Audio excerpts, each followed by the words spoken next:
Guys, what's going on? What is going on? What is going on? What is going on, guys? It's good to see you all. It's good to see you all. Yep. Yes, it is. Guys, it's Memorial Day, right? So we appreciate all of you guys who've served. For all you guys who might not know, my dad, my mom, my sister, my cousin, right? They were all in the military. My best friend, he was in the Navy for 13, no, 12 and a half years. So guys, we appreciate your service. It just sucks that you guys got to hear from this Tylenol TikTok brain bunch of degenerate communist Gen Z and millennial wokey wokes and chicks who hate on the military. They hate America. It's an absolute joke, right? It's an absolute joke. I would say this, guys. Even if you disagree with the reason why our troops are over there, don't disrespect the troops. You know what I'm saying? Talk about the leadership. Talk about the executive branch. But guys, what is hating on the military going to do? It doesn't make any sense. Keyshawn, how you doing, man? Korg is here. Christopher, what's up, dude? iTouch is here. Steve, what's up, Steve? And all you military guys, man, feel free to call in. I did drop the link early. So, guys, you hit the StreamYard link, I'm as mad as hell, and I'm not going to take this anymore. That's for you, Steve. Yeah.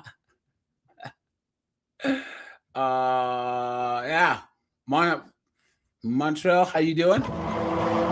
Yeah, it's good to see you guys, man. It really, really is.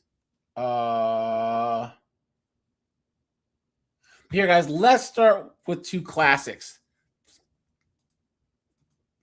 that I've showed before. Okay, guys, I don't think that women should really be in the military. Sorry, I just don't. Right, and guys, because there's a couple of elements that we got to worry about when you add women in. Right, women have this innate sense of fairness that is just ridiculous, right? So they always act like, oh, well, there's some type of sexism or misogyny or some foolishness, right? When it's like, no, everyone else is only worried about getting their stuff done, right? Or women want equal outcomes, whereas men want equal opportunities. What a joke. There's women that honestly think they're underestimating me, and they're crying and whining and moaning and complaining. It's like, I'm sorry to say this, but women are less than, especially when it comes to combat effectiveness. Guys, if the one thing for the military has to do is be effective when it comes to neutralizing the enemy. And guys, this would be like saying, hey, Korg and AJ are going to start a race team. Should we start with a Porsche that's Taylor built to race, or should we start with a Ford Escort? Or should we start with a Ford Tempo, right? And then get mad when we choose the Porsche. And then the one team dumb enough, and then the racing league puts in rules dumb enough to where a certain amount of teams have to run tempos, and then they get mad. What did you think was going to happen? Guys, men are tailor-made for war. And guys, I always laugh at these people who honestly think that like women can beat up men. That's, you've never played sports, and you've never done any combat sports. You never done any martial arts. Guys, you realize this. I've seen guys who are only training for 5 months in Muay Thai knock out girls who are national champions on accident. I've seen guys that came in off the street and were training for like a month and a half, knock out girls who were pros. I've seen in jiu-jitsu, 14-year-old boys take down and choke out grown women who were brown belts, black belts. I've seen blue belt and purple belt young boys dominate black belt chicks. It's just ridiculous, guys. Like, how is this a thing? And it sucks that the wokeism has gone into the military, and I'm kind of glad that they're rolling this the stuff back. And I said this that you can see this in the recruiting commercials now, right? All of them are all geared towards white guys now. Because they say, hey, this Iran thing might pop off, so we might kind of need the biggest group of men in the United States to join the military, right, guys? What a joke. What a joke. Taking subjective feelings and applying them to objective reality. Our military, our Air Force, our Navy, our Marines, our Army needs to be as deadly as possible. Can you imagine, guys? Each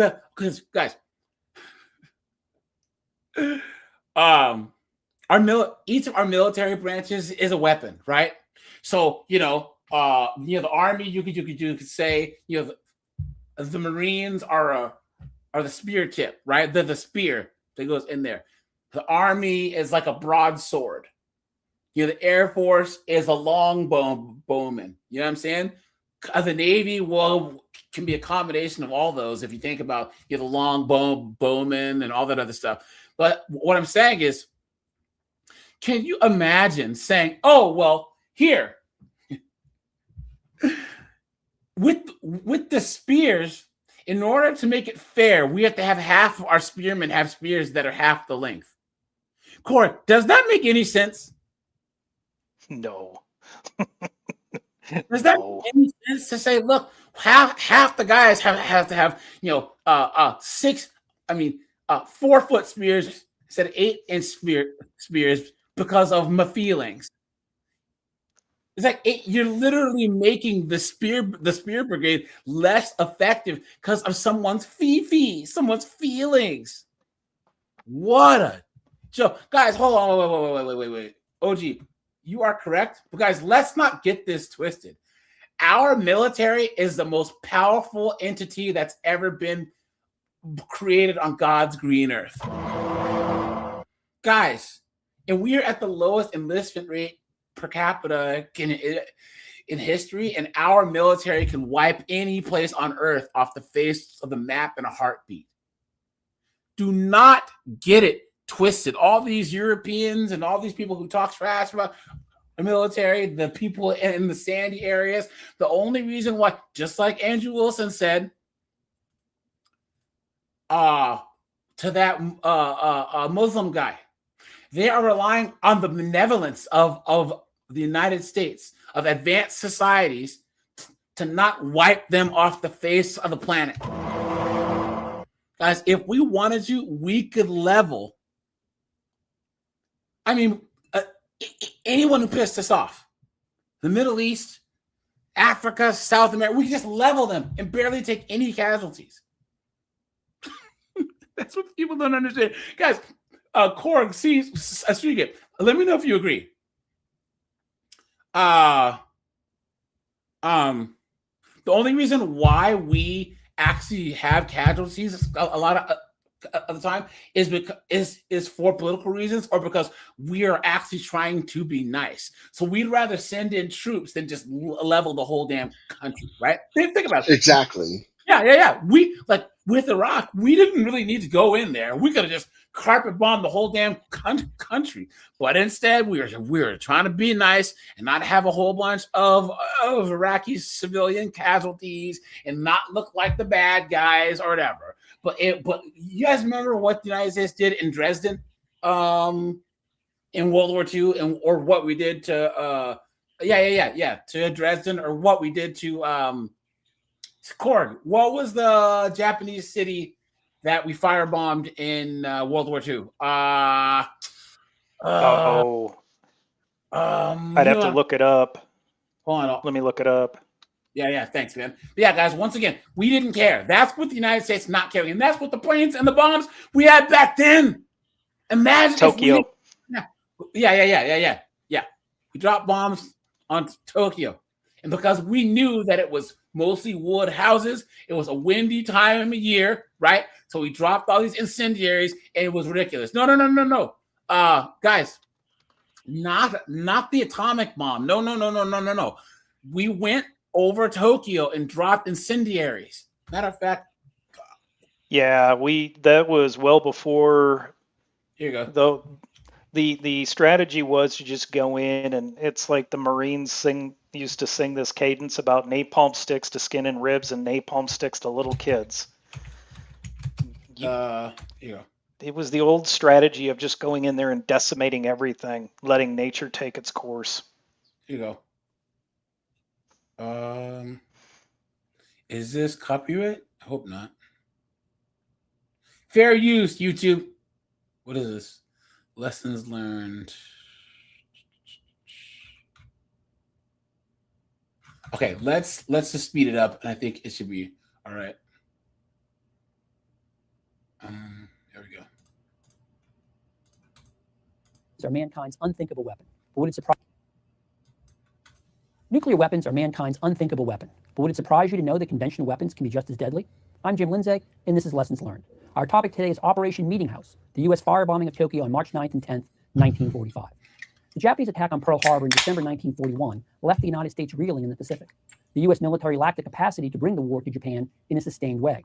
In April 1942, Lieutenant Colonel Jimmy Doolittle did lead an air raid on Japan. The attack gave Americans a much-needed morale boost by showing the Japanese. You guys know the size of the balls on this guy, Doolittle? Yes. Dude, the size of the cojones on this guy. Those carriers were tiny. Those Essex-class carriers, tiny. Yeah. No one thought that, like, wait, whoa. You're going to try and launch a bomber off a friggin' of that type of aircraft carrier? Are you insane? It's like, yeah, I'll do it.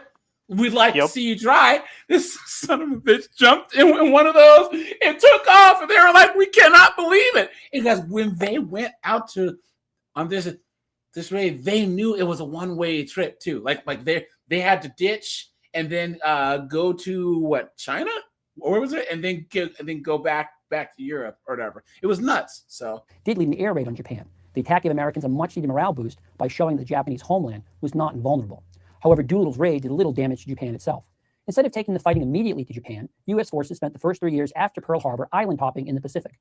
At places like Guadalcanal, Tarawa, and Saipan, U.S. sailors, soldiers, and Marines slowly rolled back Japanese control. By late 1944, the United States had advanced far enough that the new U.S. bomber, the B-29, could reach Tokyo on a regular basis. The first U.S. bombing raids did minor damage, so U.S. bomber pilots developed new tactics. They flew low and at night. They also began to use incendiary bombs against Japanese cities, which were largely constructed of wood. These tactics came to their horrific culmination in Operation Meeting House. 334 B-29s dropped 2,000 tons of bombs. The attack unleashed a rare fire. 2,000 tons, guys. 2,000 tons of incendiary bombs. Storm that fed on itself. Temperatures reached an estimated 1,800 degrees Fahrenheit. 15 square miles of Tokyo, equivalent to half of Manhattan, were burned out. No one knows for sure how many people died in the firebombing of Tokyo. The estimates range from 90,000 to well more than 100,000. Look at that, guys. The death toll equal to, if not higher than the atomic bombings of Hiroshima. There you go. See? So with non-atomic weapons, they deleted more people than Hiroshima or Nagasaki, guys. Insane. Hiroshima and Nagasaki. A reporter from the New York Times simply wrote, "The heart of Tokyo is gone." The bombings didn't stop with Tokyo. They continued for the next 5 months until Japan surrendered in the wake of Hiroshima and Nagasaki. Some 1 million Japanese died, the vast majority because of conventional bombing attacks. What is the lesson of the firebombing of Tokyo? Just this: the danger of nuclear weapons should don't mess with the United States of America. That's what the lesson is. Put a 1 if you guys agree.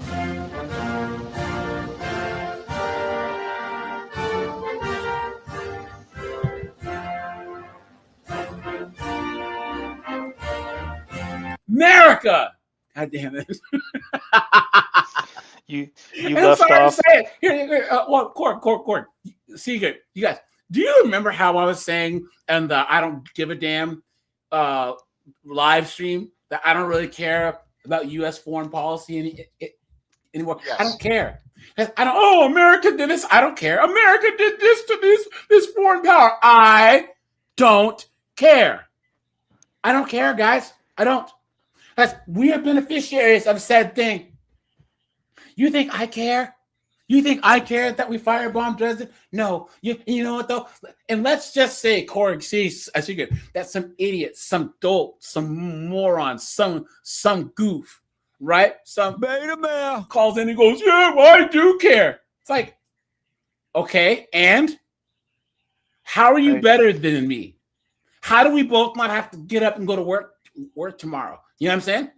As you're like I say, as you're flying on your wings of righteousness, get out of here with that mess. Who was saying something? Oh, when you were screaming America, I was going to say you left off the last part that comes from Team America, where you're supposed to say America, fark yeah. Yeah, that's a good movie. But yeah, guys, once again, I don't care.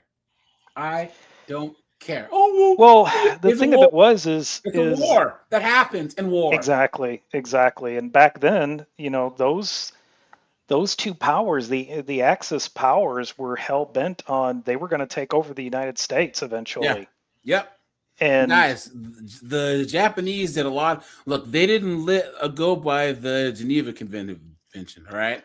correct. So they were horrible to everyone. There's a reason why most of the of Asia hates the Japanese, okay? Because they were just murdering and pillaging and just going all through China, French Indochina, the Philippines, Papua New Guinea, Korea. My old man knew a guy who had been captured and was a POW of the Japanese.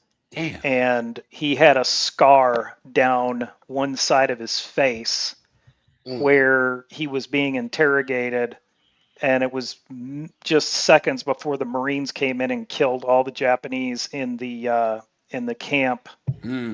And his interrogators were hell-bent on carving a V on the side of his head, and they only got that one line cut from his temple all the way down to his chin when the Marines came in and took everybody out. Damn. The Japanese were extremely vicious back then.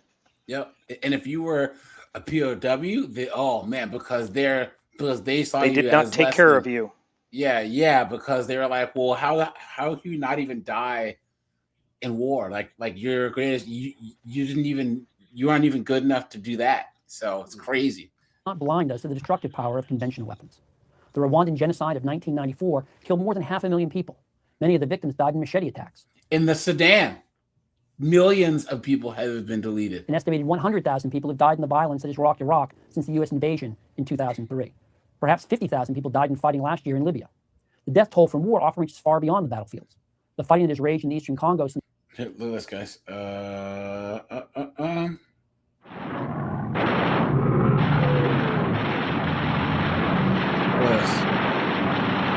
LeMay assumed command of the 21st Bomber Command, the primary B-29 force in the Pacific, and quickly implemented a recording. Yes, guys. Multiple accounts indicated that at the center of the inferno, temperatures reached approximately 1,800 Look at degrees that, Fahrenheit, guys. That's a nearly city. 1,000 degrees Celsius.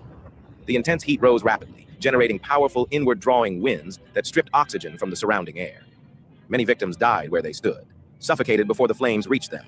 Others were killed by the sheer heat. Clothing ignited spontaneously, window glass softened and melted, then shattered, raining down onto the streets. Molten shards struck people attempting to flee, adhering to skin and hair and causing severe burns. Across the city's streets, Tokyo's residents fled in panic. Driven by instinct, many moved toward water, diving into canals, ponds, and rivers in the hope that water might shield them from the fire. That night, even water offered no refuge. At Futaba Girls' School in Honjo Ward, thousands crowded into the brick school complex and descended into the large swimming pool, believing it would provide protection from They got boiled By alive. morning, the scene was horrific. Bodies covered the grounds.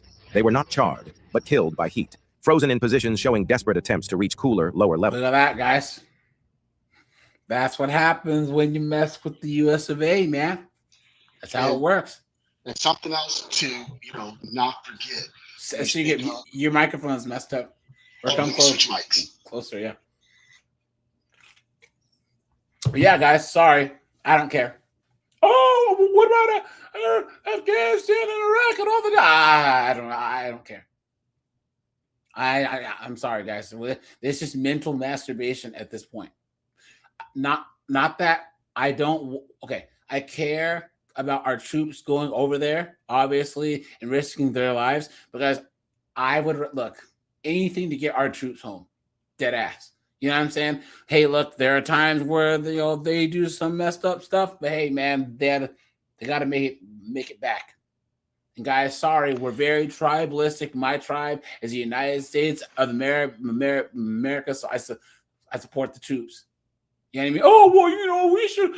These five Marines. If they had to take out a whole squad, a whole village with a couple of rockets, and they can yeah, but hold on, this village was harboring how many insurgents or whatever? You know what I'm saying? Like it was either them or it was either the Americans or those guys, and I choose the Americans every time. So. I would tell everybody who's watching to watch the intro to Patton, the movie Patton. Yeah. When he gives that speech to the American troops, because he says, nobody ever won a war by giving his life for his country. You make the other SOB give his life for his country. Yeah, that's true. Let's see. Now, guys. There's this weird thing. I pulled up stuff from Vietnam. Hold on, am I on the wrong channel? Guys, I think that the Vietnam veterans. I was always okay. I told you guys that I was on that one dude's stream. This absolute dunce was like, "Oh, why are you worried about the draft?" It's like, hey, goofball. There's men alive today that were drafted and got Agent Orange and got arms and legs blown off. So guys, it's not that far-fetched that there could be a draft. And also too, guys, we still had to sign up for selective service. Men are still compelled to do something and women aren't. Okay? I mean, like, how hard is this to understand, right? What are women ever compelled to do? What? Nothing. But men, once we turn 18, we have to sign up for the selective service, or we can't vote. We can go to jail. You know what I'm saying? We can get fined. Can't get government. You can't get certain government types of assistance. Yeah. Can't get money to go to college. Yeah. And people just act like you were effectively. Yeah, men in the United States do not have bodily autonomy. When we sign up for the selective service, technically the government owns us. Technically, think about it. We signed on that dotted line saying that at any time we could be activated, and also we were compelled to do something that could that basically puts our health at risk, or to get what people consider basic rights. We are compelled to sign something for. Isn't that nuts? And women act like, oh, we're the victims, we can, baby deletion. Where are the feminists, guys? Where are the feminists trying to march so that guys don't have to sign up for selective service? There aren't any. What a joke. And people were like, oh, we're not going to get drafted, bro. It's not about the draft. It's about the fact that when you turn 18, you have to do something or else. And women don't have that. And they'll reason away and say, oh, well, there is historical inequality. So this is just men having to pay the price. Please. What a joke. Hold on, guys. Okay, guys. Nothing. And I have two veterans on the line now. Guys, anyone who wants to call in, guys, hit the StreamYard link. Hold on, let me drop it again. All you vets, man, if you want to call in for a little bit, just hit the StreamYard your link. Here you go.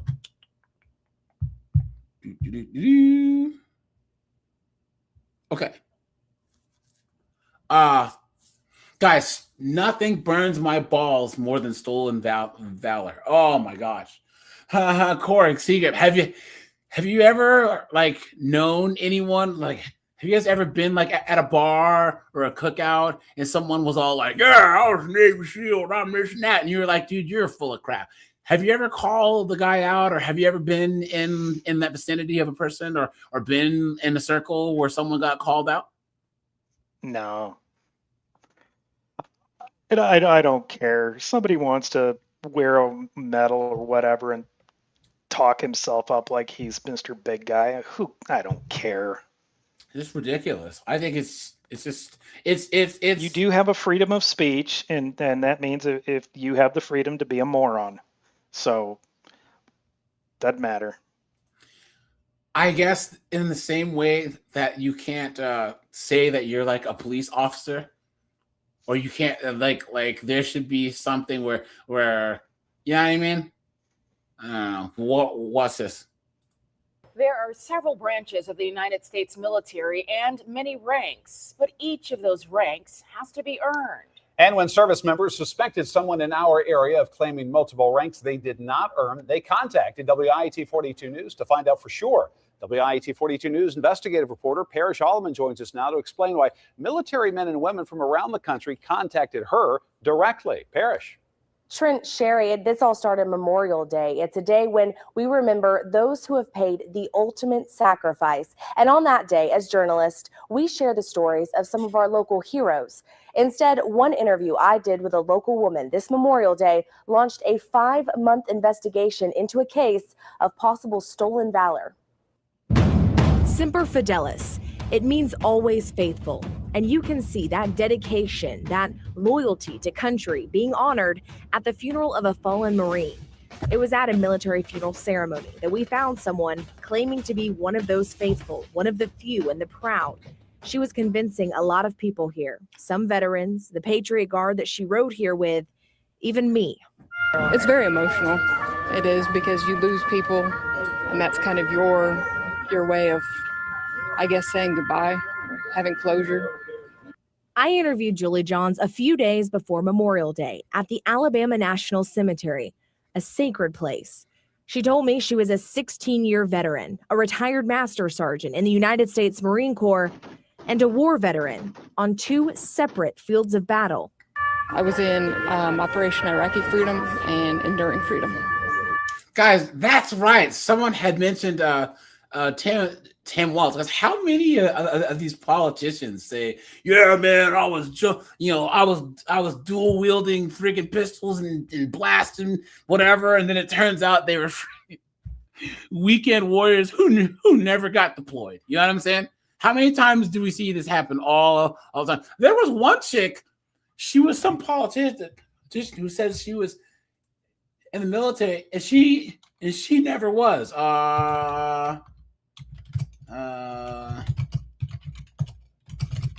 on. I'll have to find it, but she went viral because it's like it didn't even give her any type of advantage. Like she would have got elected anyways, you know? So after this story aired, it was shared online at WIAT.com, then started gaining attention in Facebook groups for female Marines. And something about Julie Johns' story didn't sit right with them. There were over 1,300 posts attached to that thing. Us women were angry. Yeah. I received dozens of emails from Marines, all claiming that Julie Johns was an imposter. The WIAT News investigative team flew to South Carolina to speak to 3 of them in person. How dare you try to steal the honor that my sisters have earned? I would just say shame on you for even just having the guts to say that you're a Marine. They told me to be a Marine means they proved a lot of people wrong.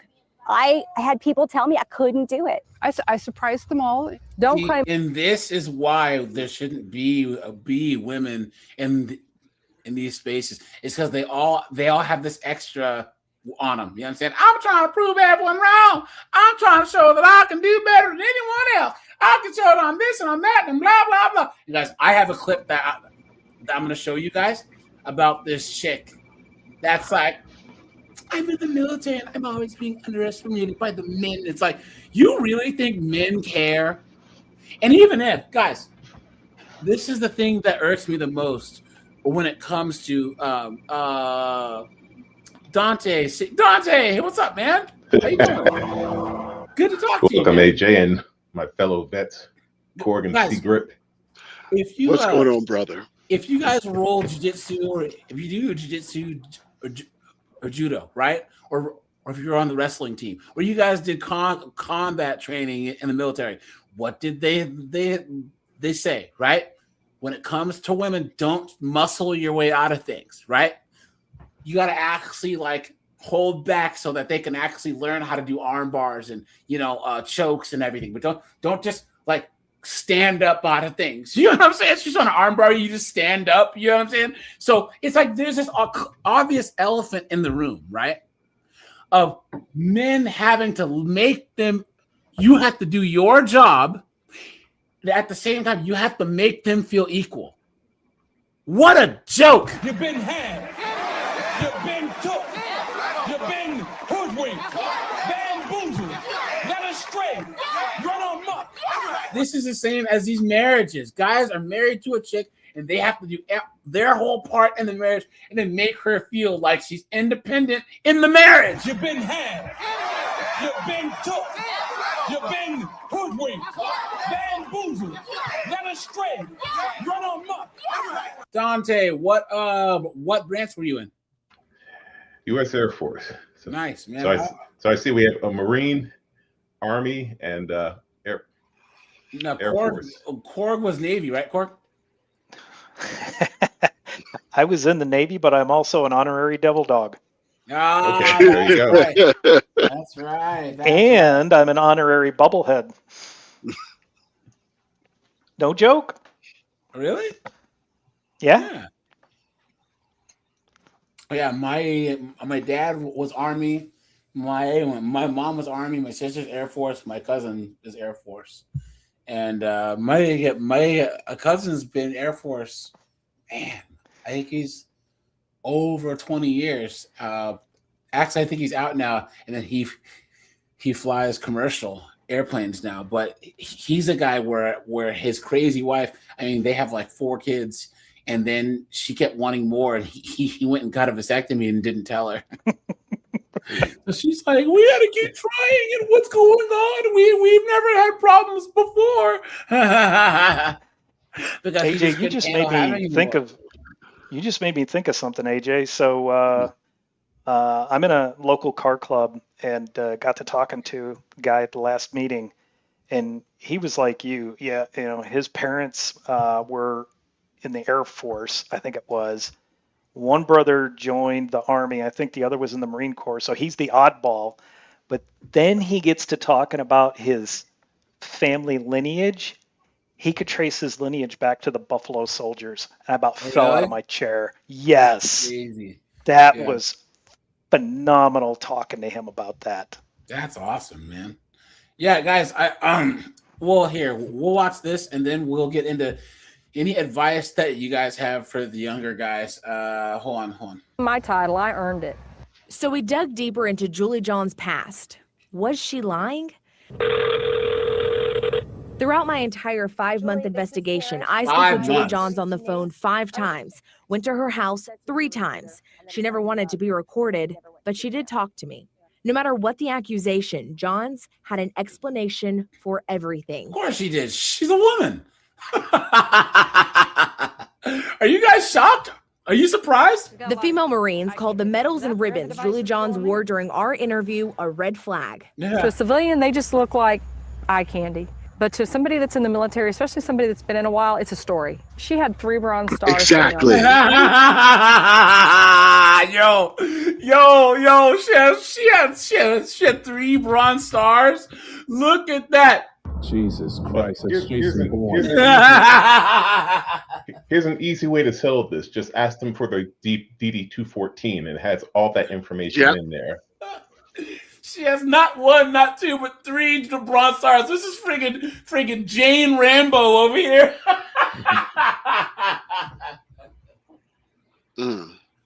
3 Bronze Stars. As if 1 isn't crazy enough. You know what I'm saying? But 3? Come on. You know what's missing? What's that? Seagrip, Dante, you guys ought to be able to peg that. Where's the National Defense Ribbon?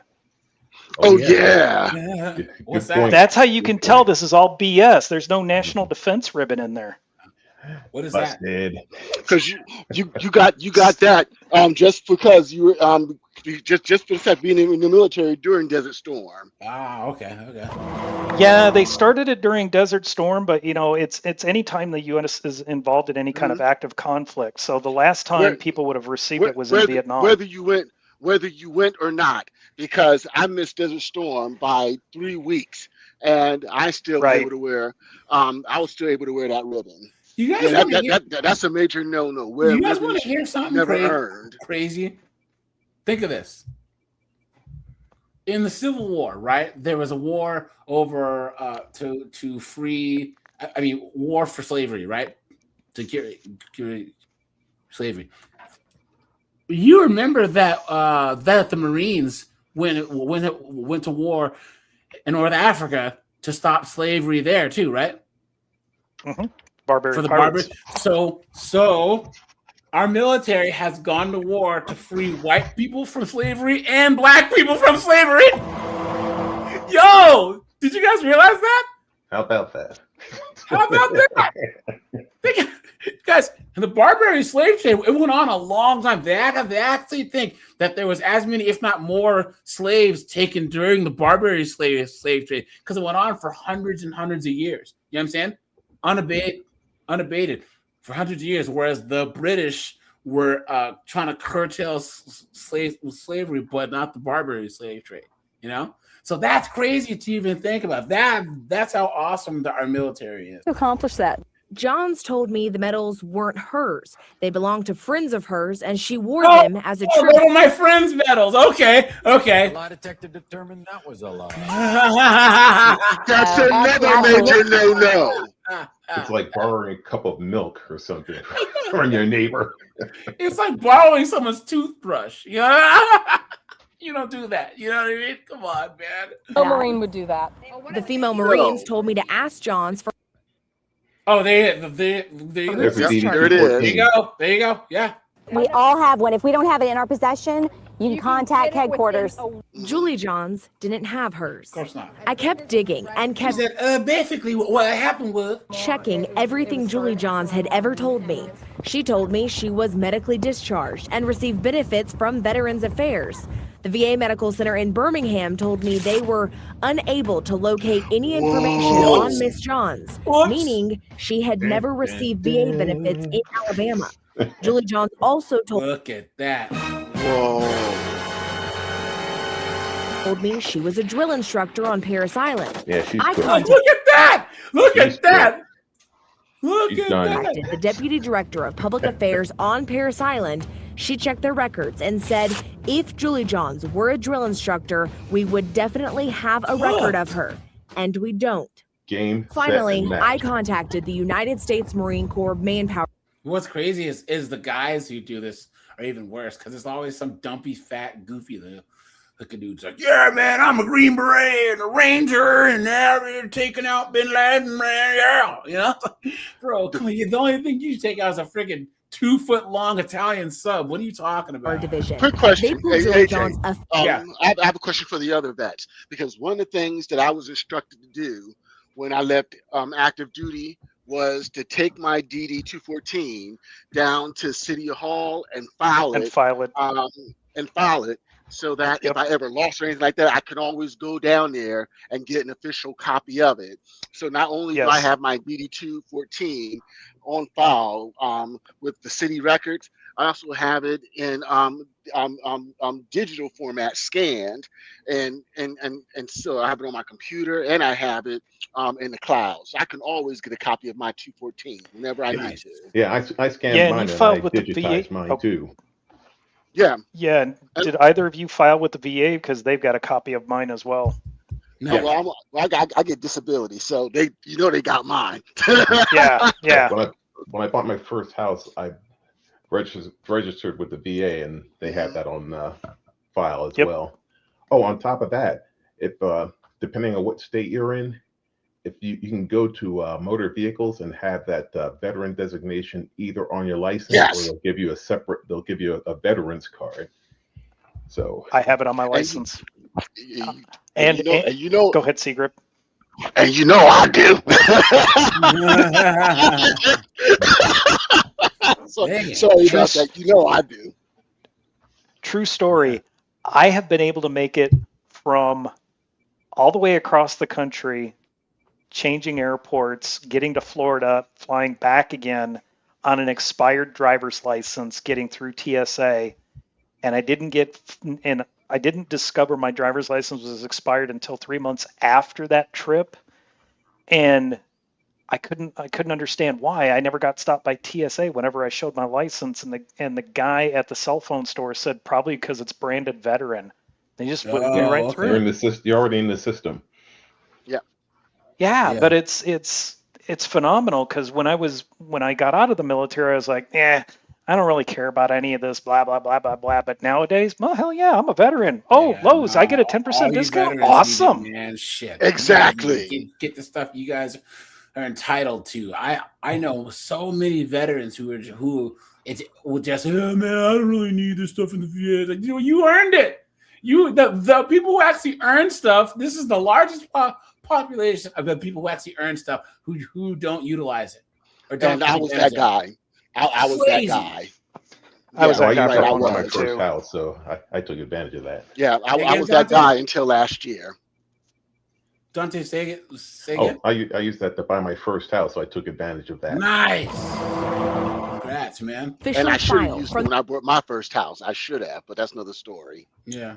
The National Personnel still Record do Center it. in St. Louis. Their records Never show too late. Julie Johns reported to recruit training on January 6, 1997, Look at that. and was She didn't even make released it on through January basic. 21st, 1997. Her story never quite added up, She but washed here's what out. did. I investigated for more than 160 days, made dozens of phone calls and emails, and traveled nearly 500 miles. Finally, after 5 months, our investigative team visited her house one final time on October 28th.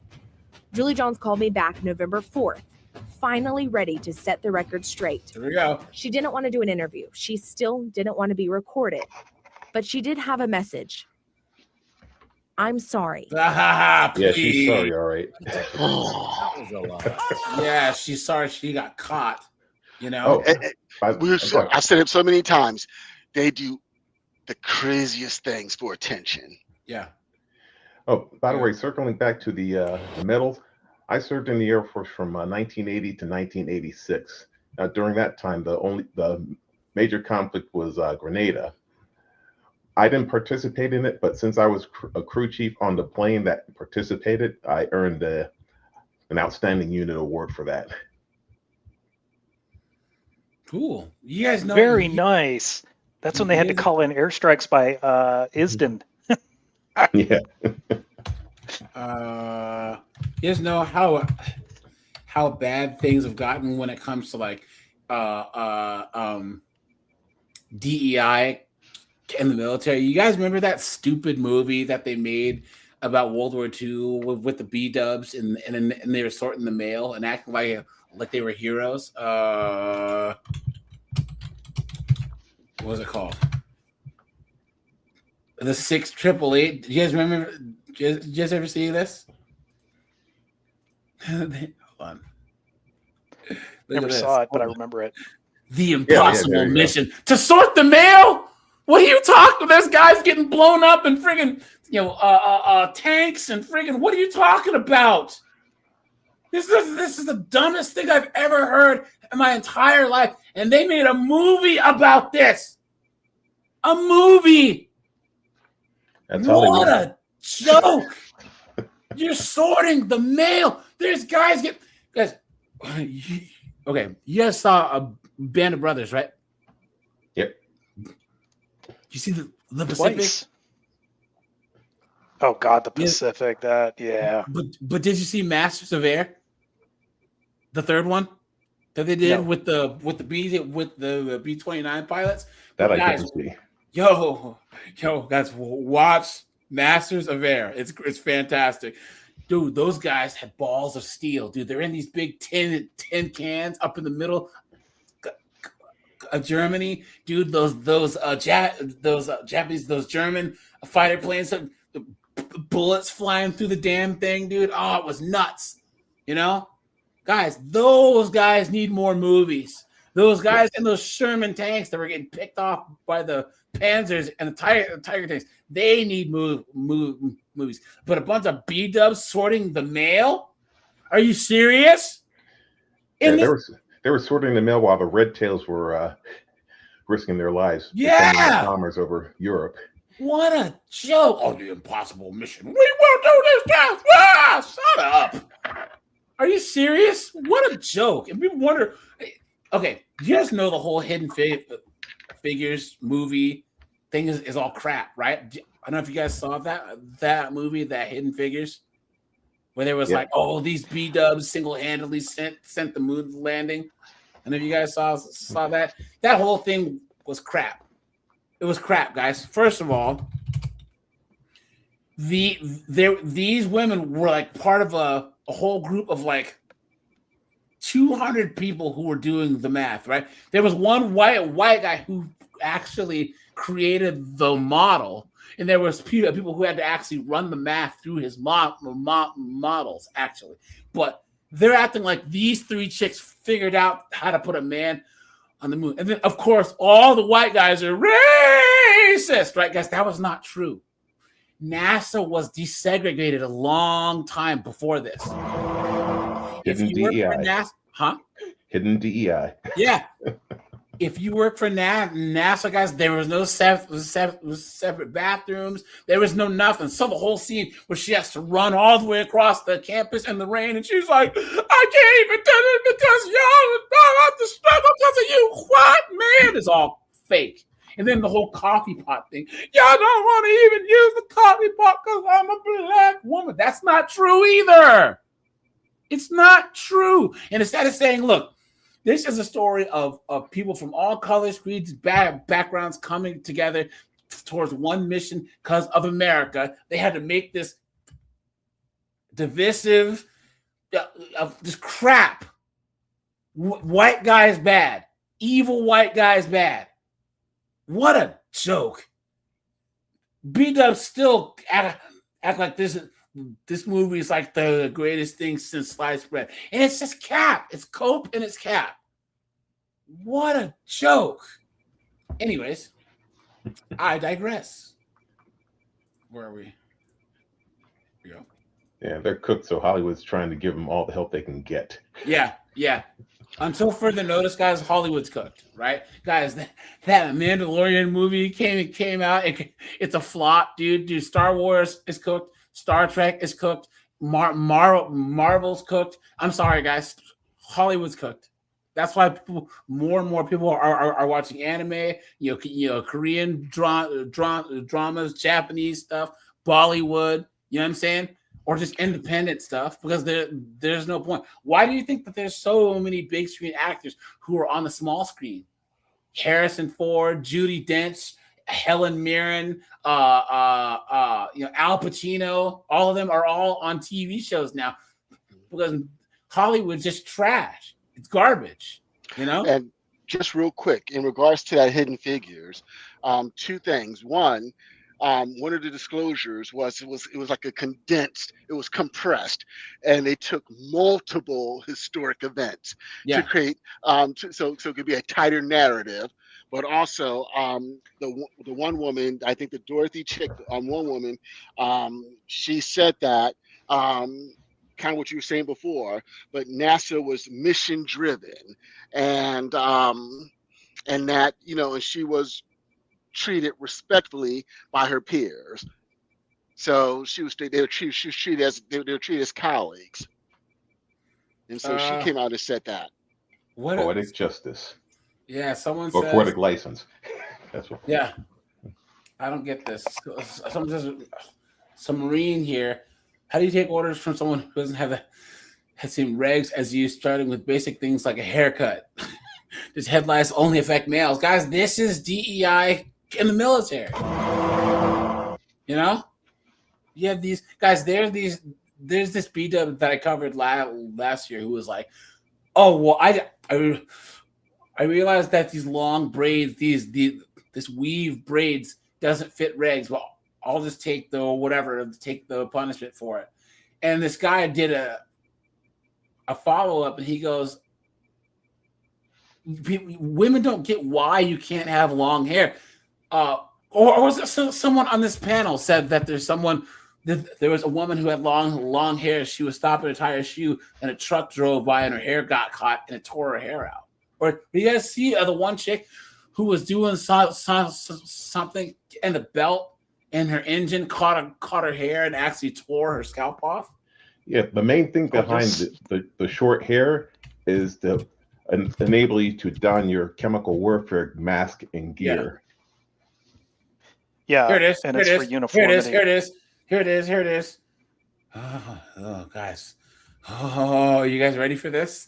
This woman's life has been irrevocably changed, all because she didn't pin her hair back, her long hair back, before she worked on her car. Now, her story is a warning to every woman, especially those who consider themselves handy around cars. Emma Cogliano has a report, and we should warn you, parts of it are very graphic. This woman is Guys, hit the like button. Guys, hit the super chat button, because this will probably demonetize the stream. hiding a secret under her wig. Underneath is just me. Alon A.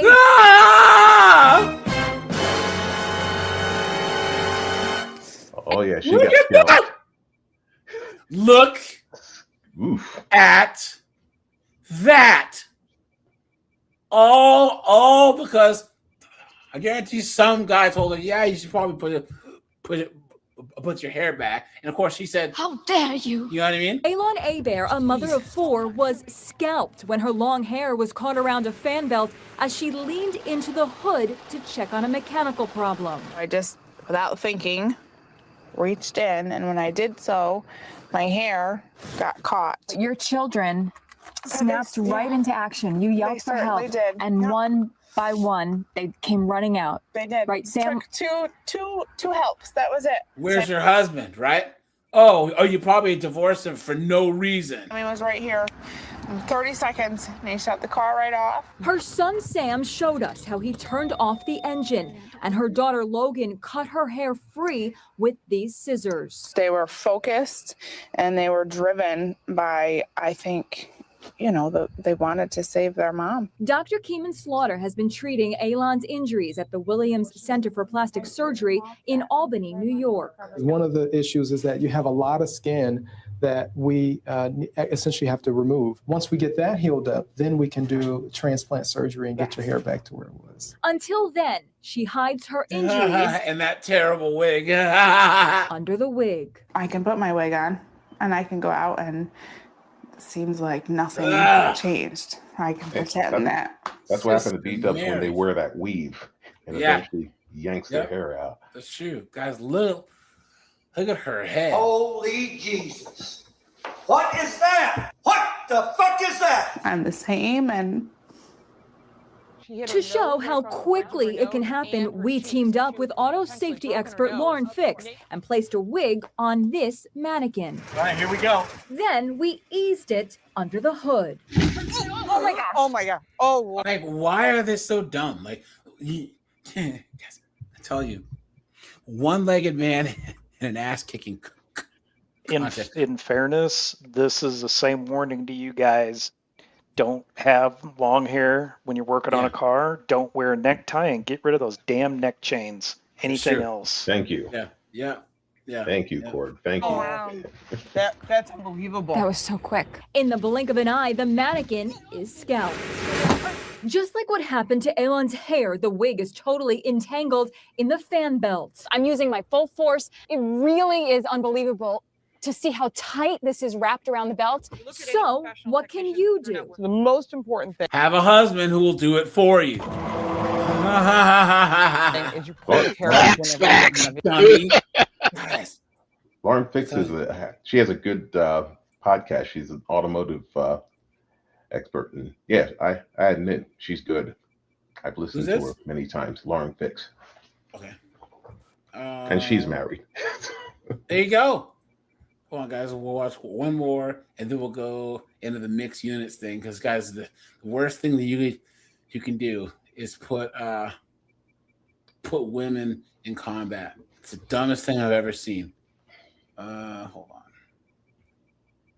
Either way, guys, we have to speed this one up because this is copyright here. Now, guys, mixed units that have women don't do as well as ones where it's all men. Guys, and the sky is blue. You know what I'm saying? Like, hello. Like, how do we need to even discuss this? You know? Water is wet. Yeah. 1.5. We have the results this morning of a one-of-a-kind Marine Corps experiment that will help determine the future of women in combat. The study compared men and women fighting side by side. The final report released yesterday says men performed significantly better and got hurt less often. There you go. Duh. There you go. There you go. I mean, this is not. This is not rocket surgery. You know what I'm saying? Or brain science, you know? Come on now. Crawford is in Washington with the story. Jan, good morning. Good morning. You know, we spent several days in the California desert back in March watching this experiment, talking to the men and women who volunteered, and now the results are in. And for those arguing that women should be able to perform all the same combat jobs as the men, the news is discouraging. There you go. It was as close to war as you could get. An unprecedented scientific study. Men and women enlisted Marines side by side for months. Look at this. Look at this, guys. Look at this.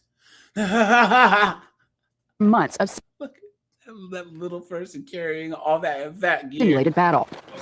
And throughout, researchers watched and recorded their performance to help determine what impact women would have on combat. Even then, the women realized they were at a disadvantage. It's not that we can't carry the weight. We can carry the weight, but it's the pace, especially when we're matched up with the males. You're looking at our size, and we have males that are almost 6 foot with longer strides, and it's hard to catch up with them and keep up So with it them. is the weight, you dunce. It is the weight. Guys, why?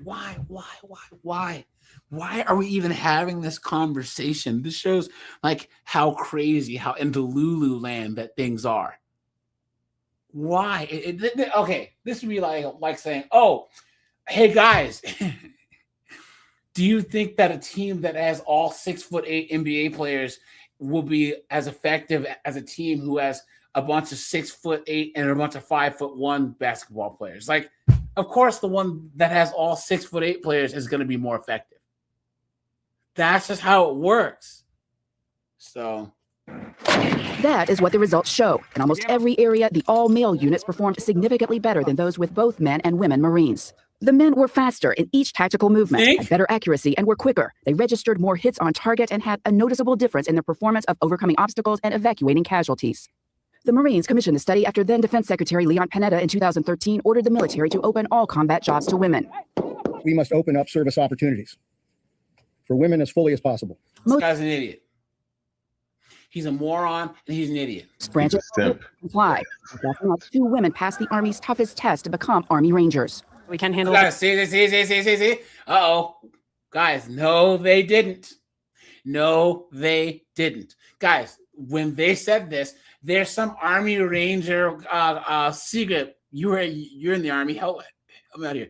There's an Army Ranger. It's like a contest or like physical fitness thing, but they did not pass Ranger school. That's 2 different things. And they play fast and slick with words. There's never been female Army Rangers. Physically and mentally on the same level as men, and that we can deal with the same stresses and training that the men can. The women Rangers said the standard should not be lowered. Women Marines we talked to agreed. They told us few would want these jobs, but if there's just one who can do it, she should get the chance. It takes a special person, a special drive, a special mindset, a special heart to do this. There's not many of us. And it goes the same way for the men. Now, the Marines will make a decision sometime this fall on whether they will seek an exception that would allow them to keep units like the infantry, all men. Nora? Interesting to watch as this moves forward. I think she said it best, special mindset and heart, regardless, men or women. It's tough. I agree. Jan, thanks again. Look at that, guys. Oh, here you go. Recently, Congress has mandated that all branches of the military review policies that restrict female members' service. The Marine Corps, that means integrating women into the infantry.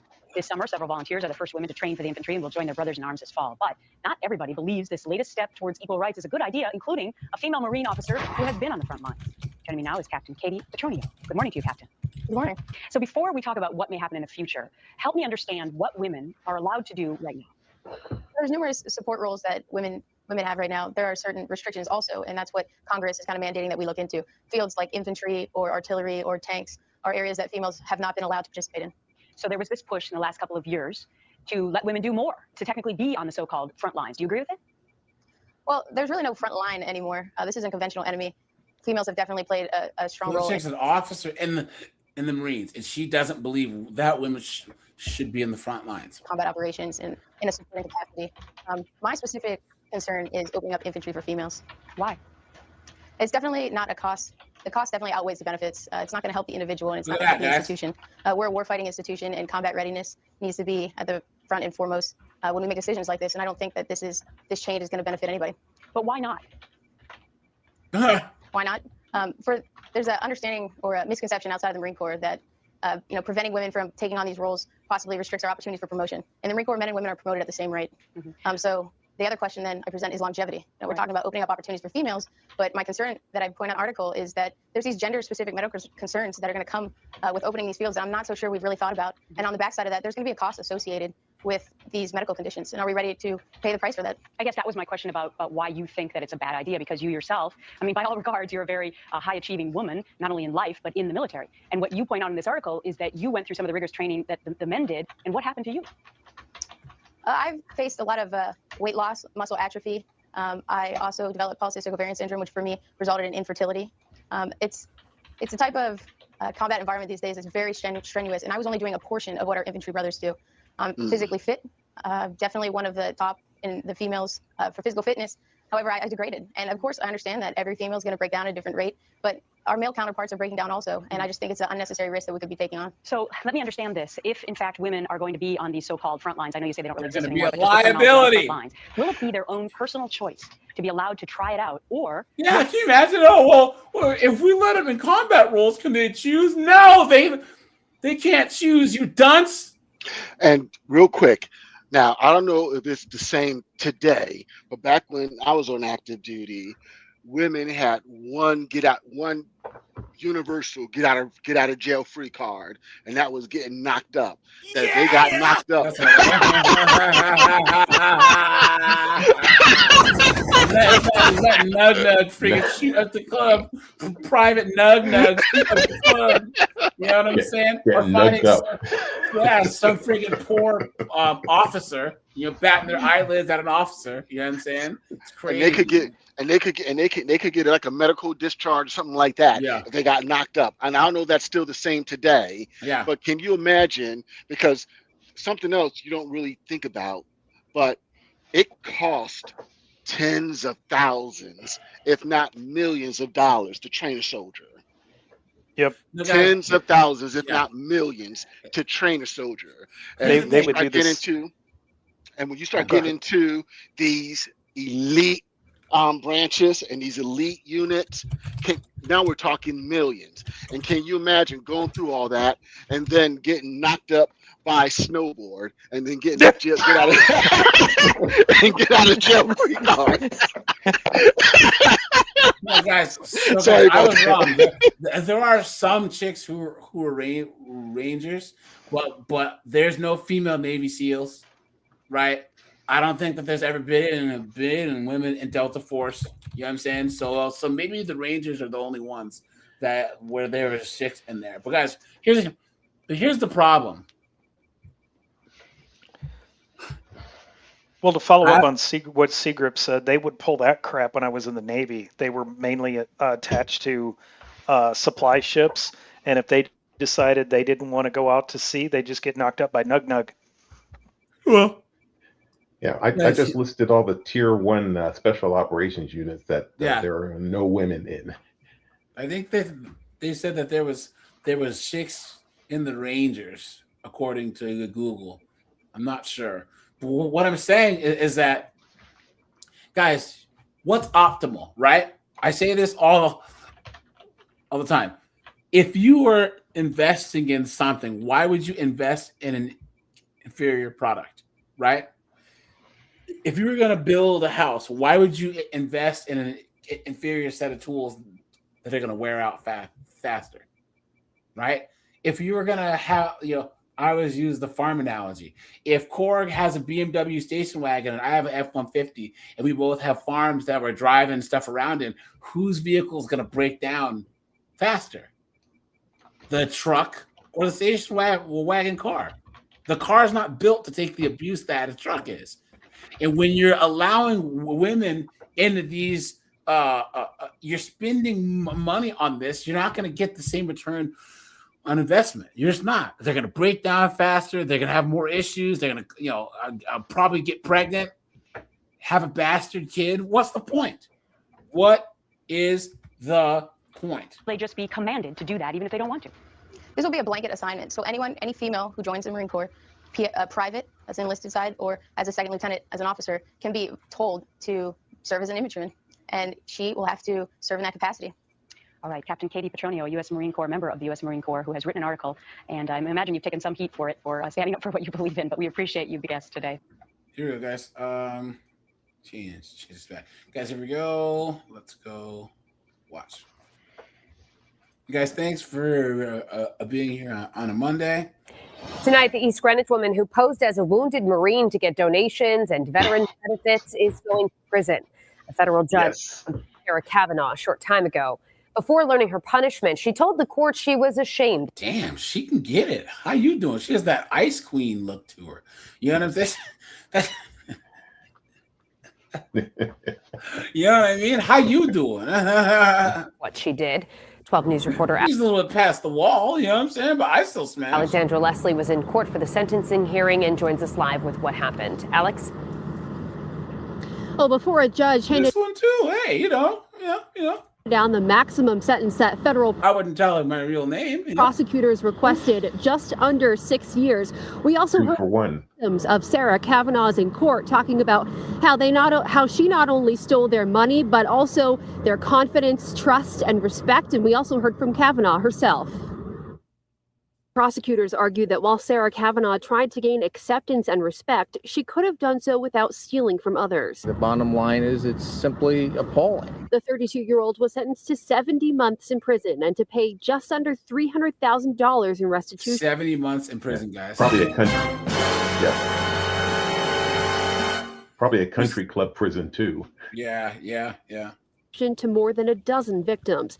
3 spoke inside federal court where cameras are not allowed, including a cancer patient that Kavanaugh stole medical records and accepted donations from to pay for fictitious treatments of her own. Damn. U.S. Attorney Zachary Cunha calls Kavanaugh's actions morally repugnant. This is a defendant who convinced friends at the gym to bend down and tie her shoelaces because she claimed she couldn't do that. This is a defendant who got herself a service puppy to deal with supposed battlefield trauma that, of course, she never experienced because she's never served in the military, let alone on a battlefield, and then convinced her friends to bend down and pick up the dog's waist for her because she claimed she couldn't do that. The commander of North Kingstown VFW. Demons. 152 spoke in court about how her actions have resulted in a loss of trust and support to local VFWs. One VFW member told us more about that outside of court. The credibility factor was damaged. It damaged us. And we have seen it, as the post commander Dave Ainsley has said. It's like, there's things we're trying to get out there and support. And we don't have as much resources. We don't have as much money. We don't have the volunteers that are part of the post. So, you can't put a dollar figure on that. Kavanaugh's attorney had requested a much lighter sentence of 24 months and a day, saying she has already paid a significant price by losing her job and reputation. The 32-year-old also spoke in court, saying she was sorry, but that she wanted a chance to rebuild her life. What a joke. Now, in court, Kavanaugh's defense attorney requested that she be able to attend an appointment with her psychiatrist tonight, but the judge remanded her immediately into the custody of U.S. Marshals, and she was taken out of court in handcuffs. Reporting live in Providence, Alexandra Leslie, 12 News. Here we go, guys. Let's check this out. So does that mean I need to stop putting my hands in my shirt and telling women that I lost them in combat, and can they unzip my pants and pull it out for me? Should I stop doing that? Hey, you do you secret. If it works, it works. There you go. Okay, look at this, You guys. get results, that's all good. Okay, look at this. Hey guys, I just want to discuss and address some things that's been bothering me for these last couple of weeks, days. But I don't understand, because my sister is the one that got discharged from the Marines, and people been commenting up her, reacting to her videos. she never got kicked out. She got medically discharged. And I don't understand how y'all are so pressed about a 17-year-old, about a minor.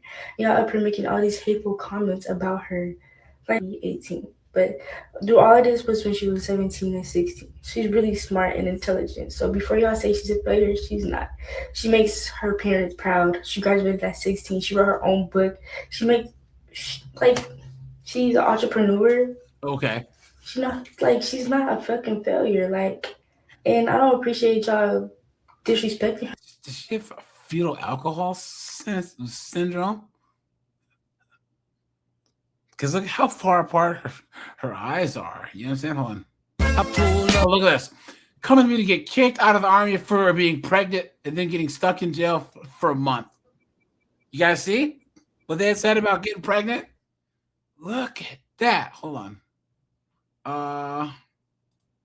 So she said, got there, so excited, felt like they were going to pop up and snatch her phone.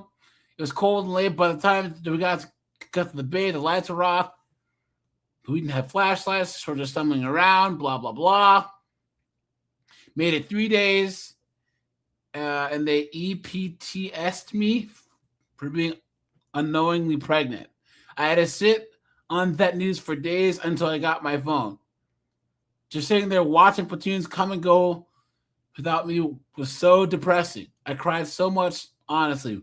My first phone call to my family telling them that I lost my bonus and my SLRP. What is that, guys? But I'm having a baby. Yay. Did you see this? Like she didn't get pregnant on purpose. These are your tax dollars at work, folks. Exactly. And you've got these boneheaded politicians that they'll gripe that, well, the military's always been a social experiment, and they'll gripe about integration and all this other stuff, but this right here, no. Yeah, because that's a big thing. Because that's something else when it comes to your military paperwork. So that SLRP, that's the Student Loan Repayment Program. And so one of the things when you sign your paperwork is, if let's say you flunk out of your MLS, your MOS, you flunk out of it. You can lose your enlistment bonus, and they can assign you an MOS based on the needs of the military. And I've seen that happen to people. KP duty. Oh yeah, clank clank. I'm a tank. I've seen people become tank. Yeah, get kicked out of MI and have to go into combat arms. But I'll tell that story. I'll tell that story later as a warning when we start talking about military service. Yes. Imagine eating here 3 times a day for 33 days straight and trying not to vomit from morning sickness while people are in your face eating a chicken breast for breakfast. Please. Wake up. Look at that. Bullet catching detail. What a joke, guys. These chicks are useless. There you go. So, y'all, I'm about to finally get y'all the story time on why I got put out the military. I'm going to make this as short as possible, but if it's going to have to be long, then it's going to have to be long, because I don't want to have to do all them parts and shit. I was, threading on doing this story time at first because I was ashamed at first, but now, you should be. It's a story to tell, so I'm about to tell y'all. But, okay, cool. So, I joined the military. Say again?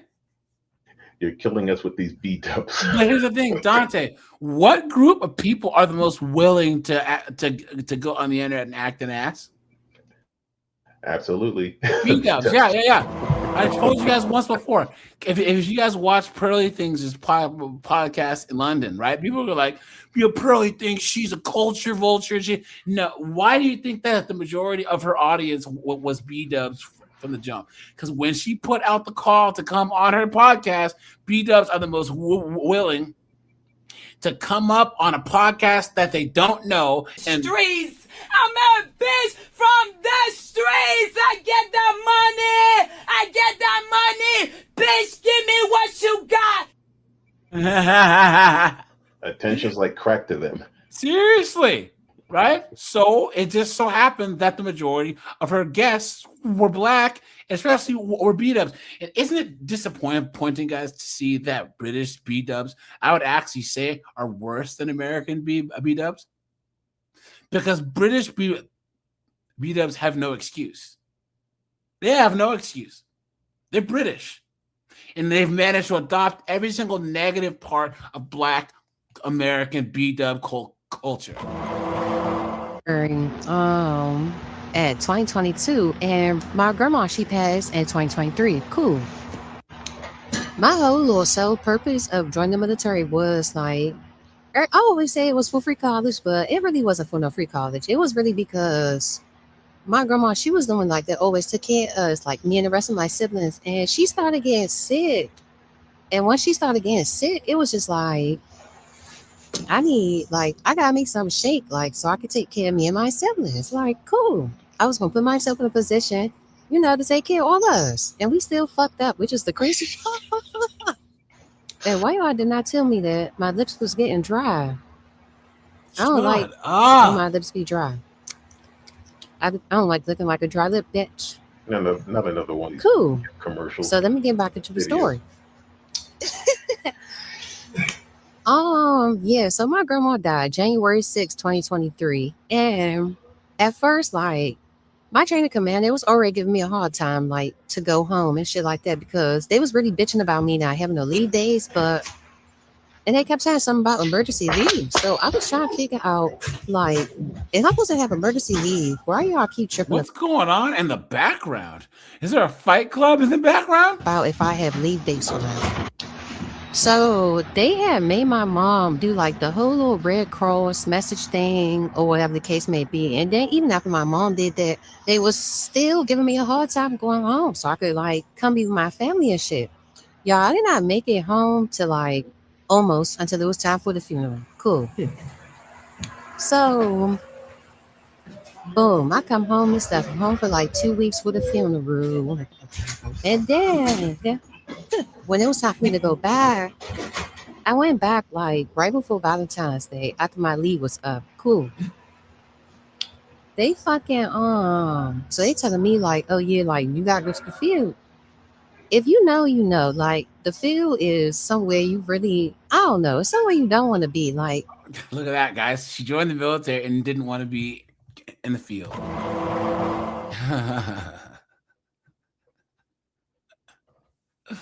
These are tax dollars at work, gentlemen.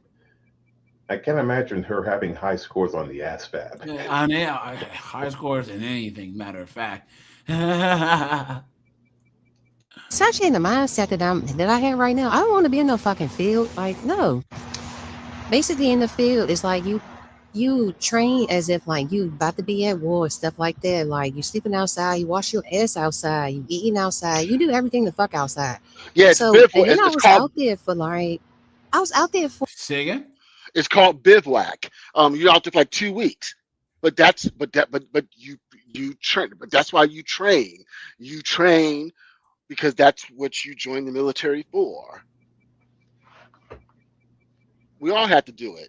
Well, Yeah. at least and I think the Marines, I think they do it because the Marines, back when I was in, they had 1 month of that. They do. We were just basic training for 2 months. My understanding was that the Marines are in basic training for 3 months, and 1 month is just all combat arms. So every Marine is a soldier. At least from what I understand. This, guys. Watch. Ready for this? Y'all, so one of my trainees from when I was a drill sergeant invited me to her promotion to sergeant. So of course I pulled up, and I just want to say that I hate how the Army is draining the life out of these young, outspoken Black female soldiers. Nisha's.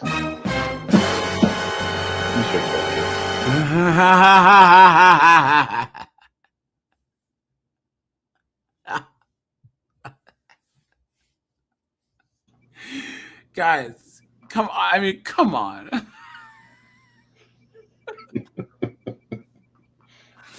Look at guys, for the one, if you agree, you add B-dubs to anything and it's just cooked. It's absolutely cooked. Why would you be so stupid to do something like this?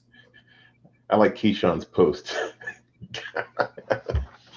Look at that, guys. Quit allowing 304s in the military. Yeah, please don't. The fact that she would say this shows that their mindset is completely cooked. It's completely cooked. What a joke. Oh, guys, I'm putting out another sponsored video on Wednesday, guys. So when I post it, guys, I'll put a link to it in the Discord. And guys, all you guys just watch it a bunch, click the sponsor link. Yes, you don't have to buy anything. Just click on the link, please. Have to say it. So the last one went really, really well. So go to the promotion ceremony. One, they didn't have any of her stuff ready, any of it together, and she went to go get her sergeant major and her BC, and they closed the door in her face, and she was just like, well, I guess they're not coming. And everybody was trickling in as if she was not a priority and as if this was not important to her. But what really stuck out to me was the fact that during her speech, they said, oh, she's quiet, she's soft-spoken, and this girl is nowhere near quiet or outspoken. Like, I was on her ass all the time about talking and her like demeanor with certain stuff when I was a drill sergeant. So after her promotion, I went up to her. I said, come here. I said, why they saying you quiet when I know you ain't quiet? I said, are you quiet because when you did say something, it was a problem and people started making you feel like every time you say something, you have an attitude or you disrespectful? And she was just like, yeah, and I'm just tired of it. So I decided to stop talking. And I told her, I said, do not let them people take your voice. But I will say that when you go from being an outspoken private specialist, is way different from being an outspoken NCO. I said, now let this rank give you your voice back. And I want you to talk because you have. So in other words, she needs to freaking ghettoify the military more. Because why? Why do we do this? Why do we let this happen in the military? Look at this, guys. Put a finger up if you are a woman in the military and you are in charge of men. And the men that you are in charge of have microaggressions towards you. Microaggressions. What a joke. What a joke. Guys, do you see? You're sitting there trying to be the most effective and deadly fighting force possible, and these chicks are worried about microaggressions. What a joke. Bullets don't care about microaggressions. Not at all. And the Russians and the Chinese don't either. Because, baby, that's what I feel like I'm dealing with right now. I have been in a leadership position for the last about 6 years now, literally in charge of my section in my department. And I have had about 2 or 3 men in that time span that give me hell. And baby, when I tell you, why? Because they can kick the shit out of you. That's why. You're taking orders from someone who's clearly your physical inferior. And also this chick, guys, she hasn't proven her competence. Men take orders from men that have been proven to be competent, right? And that could actually show that they're physically capable. Why do you think young boys raised by single moms oftentimes come at their moms all crazy? It's because their single moms don't do what the father does and show good leadership skills and actually have the ability to whoop them for a long time while they're establishing that competence. Because my dad, once again, by teaching your son things, you're showing him how competent you are, which leads them to respect you. You know, these women, they don't understand that, huh? I was gonna say Seagrip and Dante will probably back me on this. There's a big difference between a leader and a boss. Yeah, that's true. And she's trying to act like she's the boss instead of I'm gonna lead you, because an effective leader, just like you point out, AJ, with Now I'm drawing a blank here. Band of Brothers. Yeah. They will take a squad that's outnumbered and say, we're going to go kick some ass. And that leader is able to inspire men to go out there and, by God, they're going to give their all. A boss is going to be somebody who's going to end up like they were in Vietnam, where it's like, oh man, I don't know what happened to First Sergeant. Charlie must have just snuck in here and got him and left. It's funny you said it because, you know, I've been fortunate enough that I've had leaders that I would have followed to hell and back. Yep. Same here. Yeah. Lead by example. But even though you have rank, you shouldn't have to pull rank. You know what I'm saying? That's how you know a person is not a good leader. It's when they constantly have to pull rank all the time, because that's the only thing that is putting them in any type of position over people. It's just ridiculous when there's more to it than that. So, at less than a year till I retire, I just want the people that are dealing with it right now to know that you are not less than, baby. I know my job. I pass my PT test. I counsel and take care and mentor my soldiers. I work. I'm not the ones that just come to work to chill or relax or shoot the shit. Baby, when I come to work, I work. You see how she talks? I guarantee she talks to these men like they're little kids. You know? Here you go, The guys. only thing they respect is the rank, not the person. Yeah, it's true.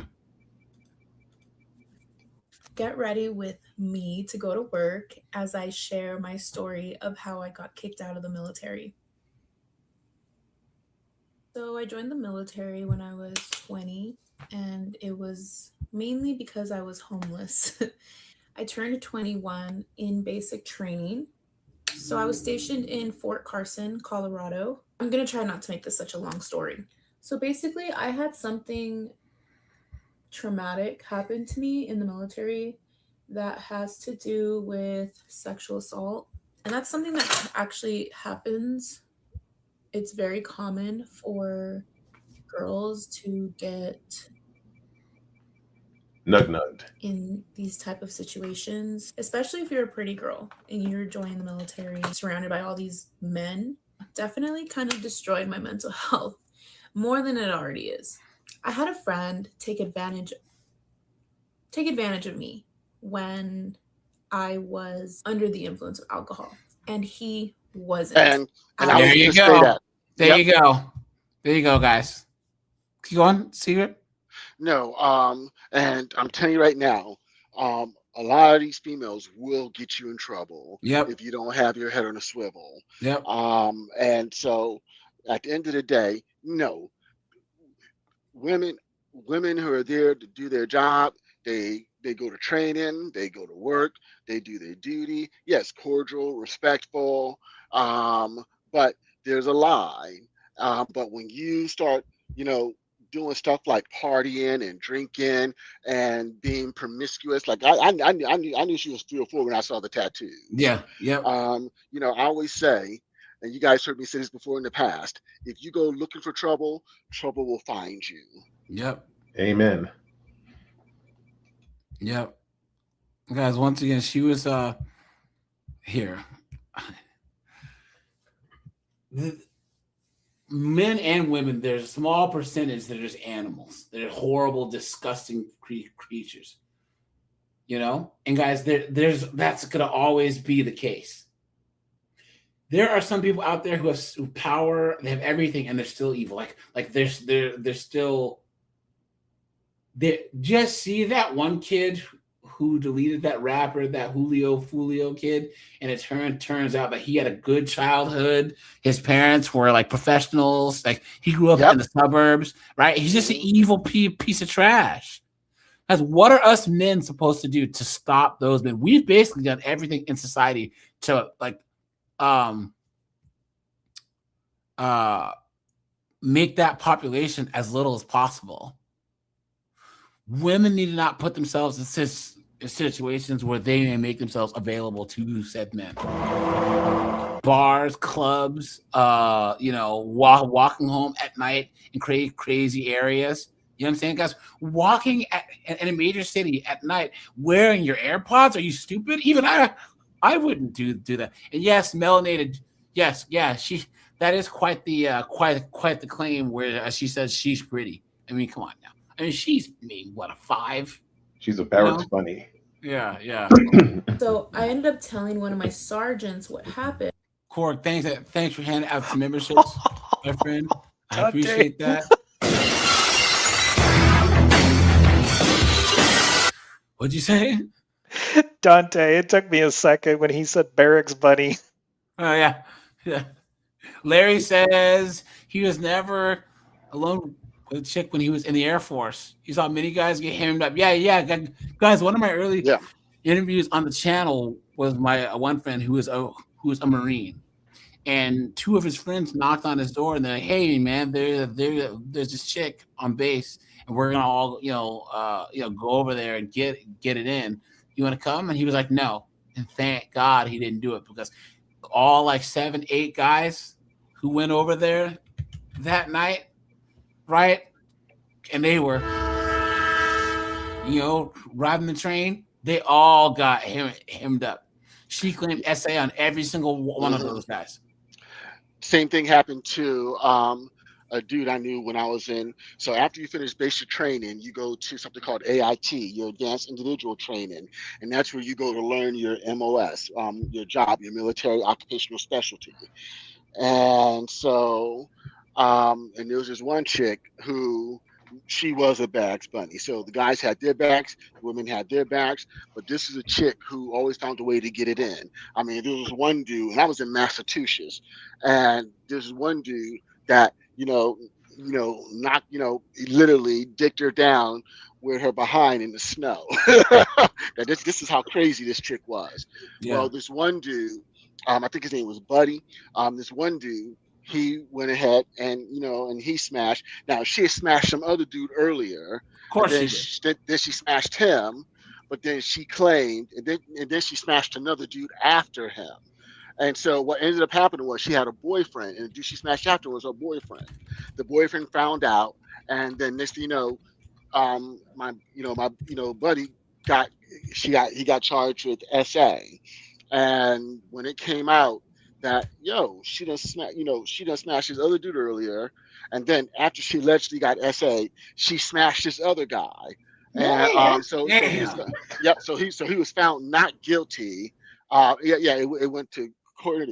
He was found not guilty. Like he didn't get busted for SA, but what he got busted on was he was in the female dorms, and he because he busted her down in the female barracks, so he got kicked out of military intelligence, and he got switched, and he got assigned to be a tanker.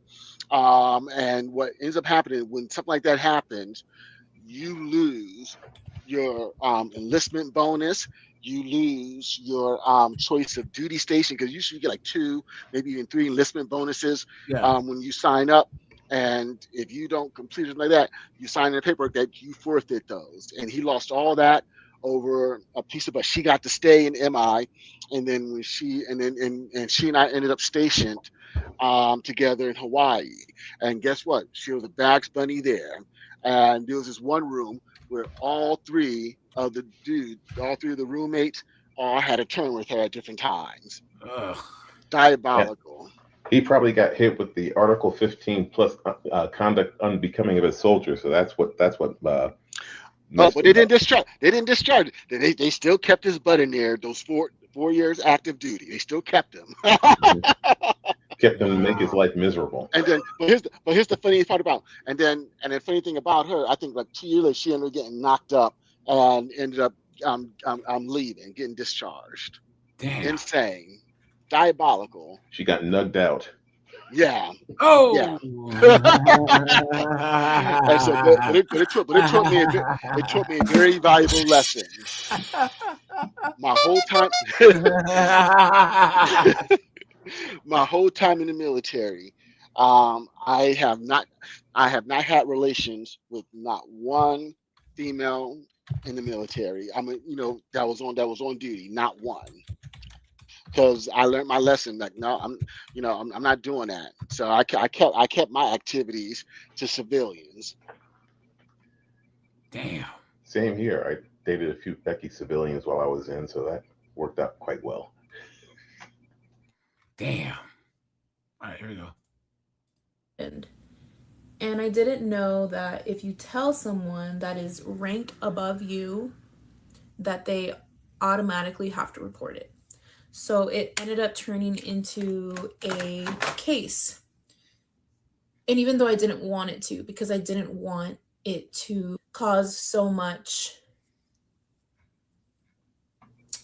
attention to me, you know? So everyone involved in the case had to get interviewed.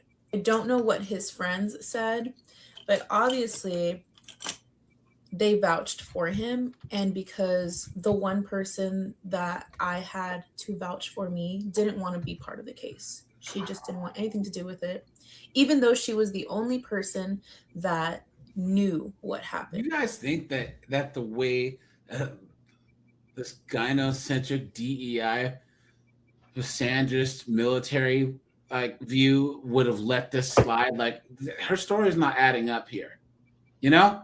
Nope. Come on now. So basically, it ended up turning into my word against like 3 of them. I ended up losing the case, which sucks, but whatever. So after I lost the case, it made everyone think that I lied, which I didn't. It made people not want to hang out with me anymore, not be my friend, which made me feel really isolated and alone and depressed. And it really ruined my my military experience, to be honest. Yeah, those people knew the deal. Yeah, exactly. Because if she could have got busted, because if they could have got him busted, he would have got busted. Hang out with her. Yep. Come on, guys. Let's look at this chick. This chick who says she's pretty. Okay. Girls that have red hair is. Come on. Where are we? Come on. She's mid at best. You know what I'm saying? What are you talking about? A giant walking. I don't always go to Urban Outfitters. And she got the bull ring too. This chick is mid at best. The bull ring, the hoop earrings, the unnatural hair color, and the tattoos. This chick literally has 4 of my red flags. Look at that, guys. What a Is the joke. 5th one that you hit it and quit it? Oh, no. Only if there's witnesses and there's video evidence to show it was consensual. I got her on video camera. And you said, "My name is Snowboard Jones." No. My name is Colin Korg. Never fails. My name is Korg. Colin Korg. Damn. Hey, Larry, dude, if you want to call in, dude, hit the StreamYard link. He says the civilian chicks were just as bad. They would lie to you, see you hit it raw. A couple months later, surprise you that you're the father. 10 guys in his squad got kids that way. Damn, look at that. Oh, as a matter of fact, I did know one civilian chick that would poke holes in condoms. That's crazy. Guys, always bring your own. Always flush it. You know what I'm saying? Come on, what a joke, guys. As a matter of fact, I learned that from being on active duty, because back then I did strap up every time. Yeah, you have to. You have to. But yeah, I learned that on active duty. Oh, I see. Doug MPA, come join us, man. Yeah. Oops. Side when I came knocking at their door. My recruiters knew I was going to the dark side when I came knocking at their door, but did they warn me? No. Hell no. They want to expose the truth. so I will. I had the time of my life when I was at LT. I was in Korea. I had friends. I had community, a sense of belonging. And now I'm a whole captain and have never felt more alone or isolated. And vibing with your peers at work is completely different than vibing with them outside of work. Recruiters don't warn you that the higher in rank you get, the more isolated you are. The smaller your circle gets. And I'm not just talking about having no friends, because it's a whole dog-eat-dog world out here sometimes. People secretly competing with you, trying to make you look bad. Secretly? No, they're outwardly competing. What are you talking about? You're all trying to get rank.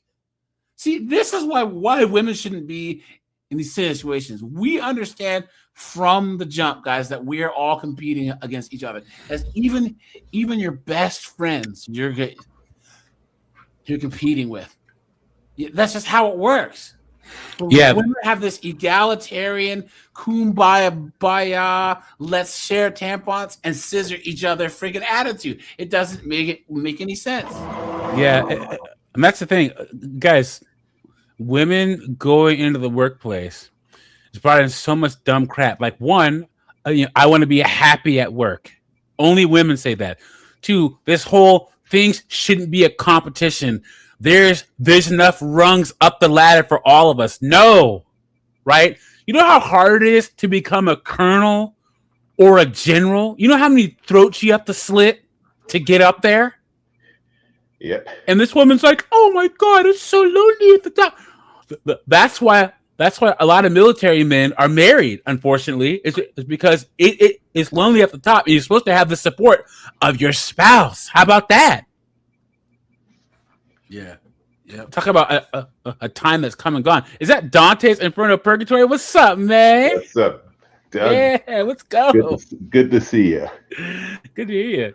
Oh, speaking of which, remember the SR-71 piloting program?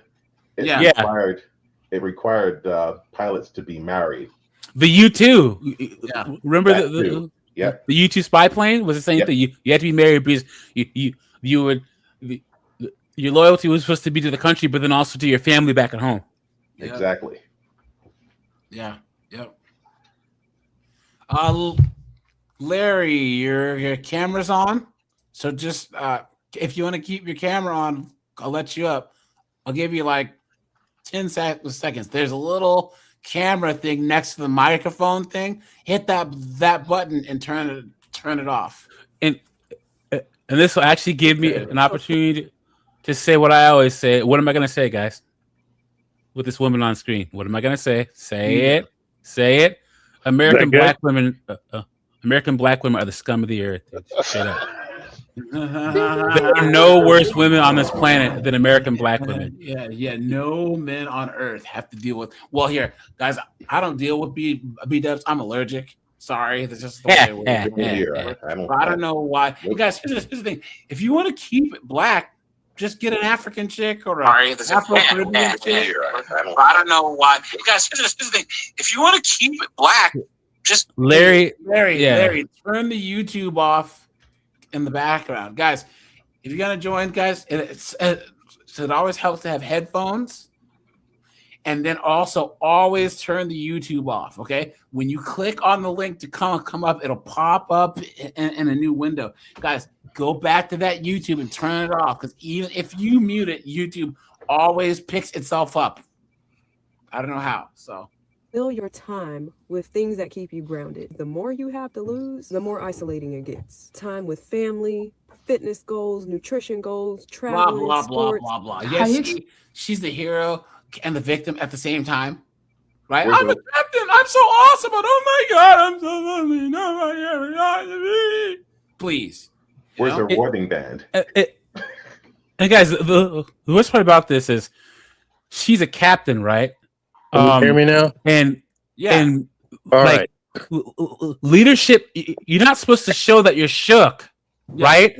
Like you're gonna go on TikTok and talk. I'm so what are your soldiers under you gonna think, you dunderhead? Yeah, guys, these chicks can't even handle.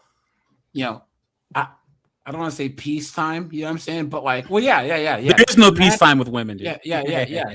Imagine these chicks trying to make it through World War I and World War II, Korea, Vietnam, Desert Storm, etc. That's why they were always kept behind the lines as nurses. Yeah, they just whine and moan and complain. Larry, you were in the Air Force? Yes. From when to when?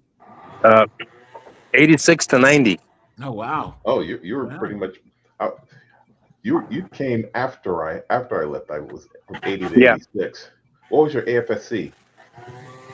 Helicopter crew chief. Okay. I worked on the MH-53s. Nice. I was a 43151 C-141 crew chief. Nice. Oh, nice. Hell yeah. Heavy lift. Yep. Yeah, dude. This is what people just don't get. Do you guys ever see that one goofy broad who was like, American Navy doesn't understand the power of the Houthis? Yeah, right. Are you serious? Come on. I said, do you understand the power?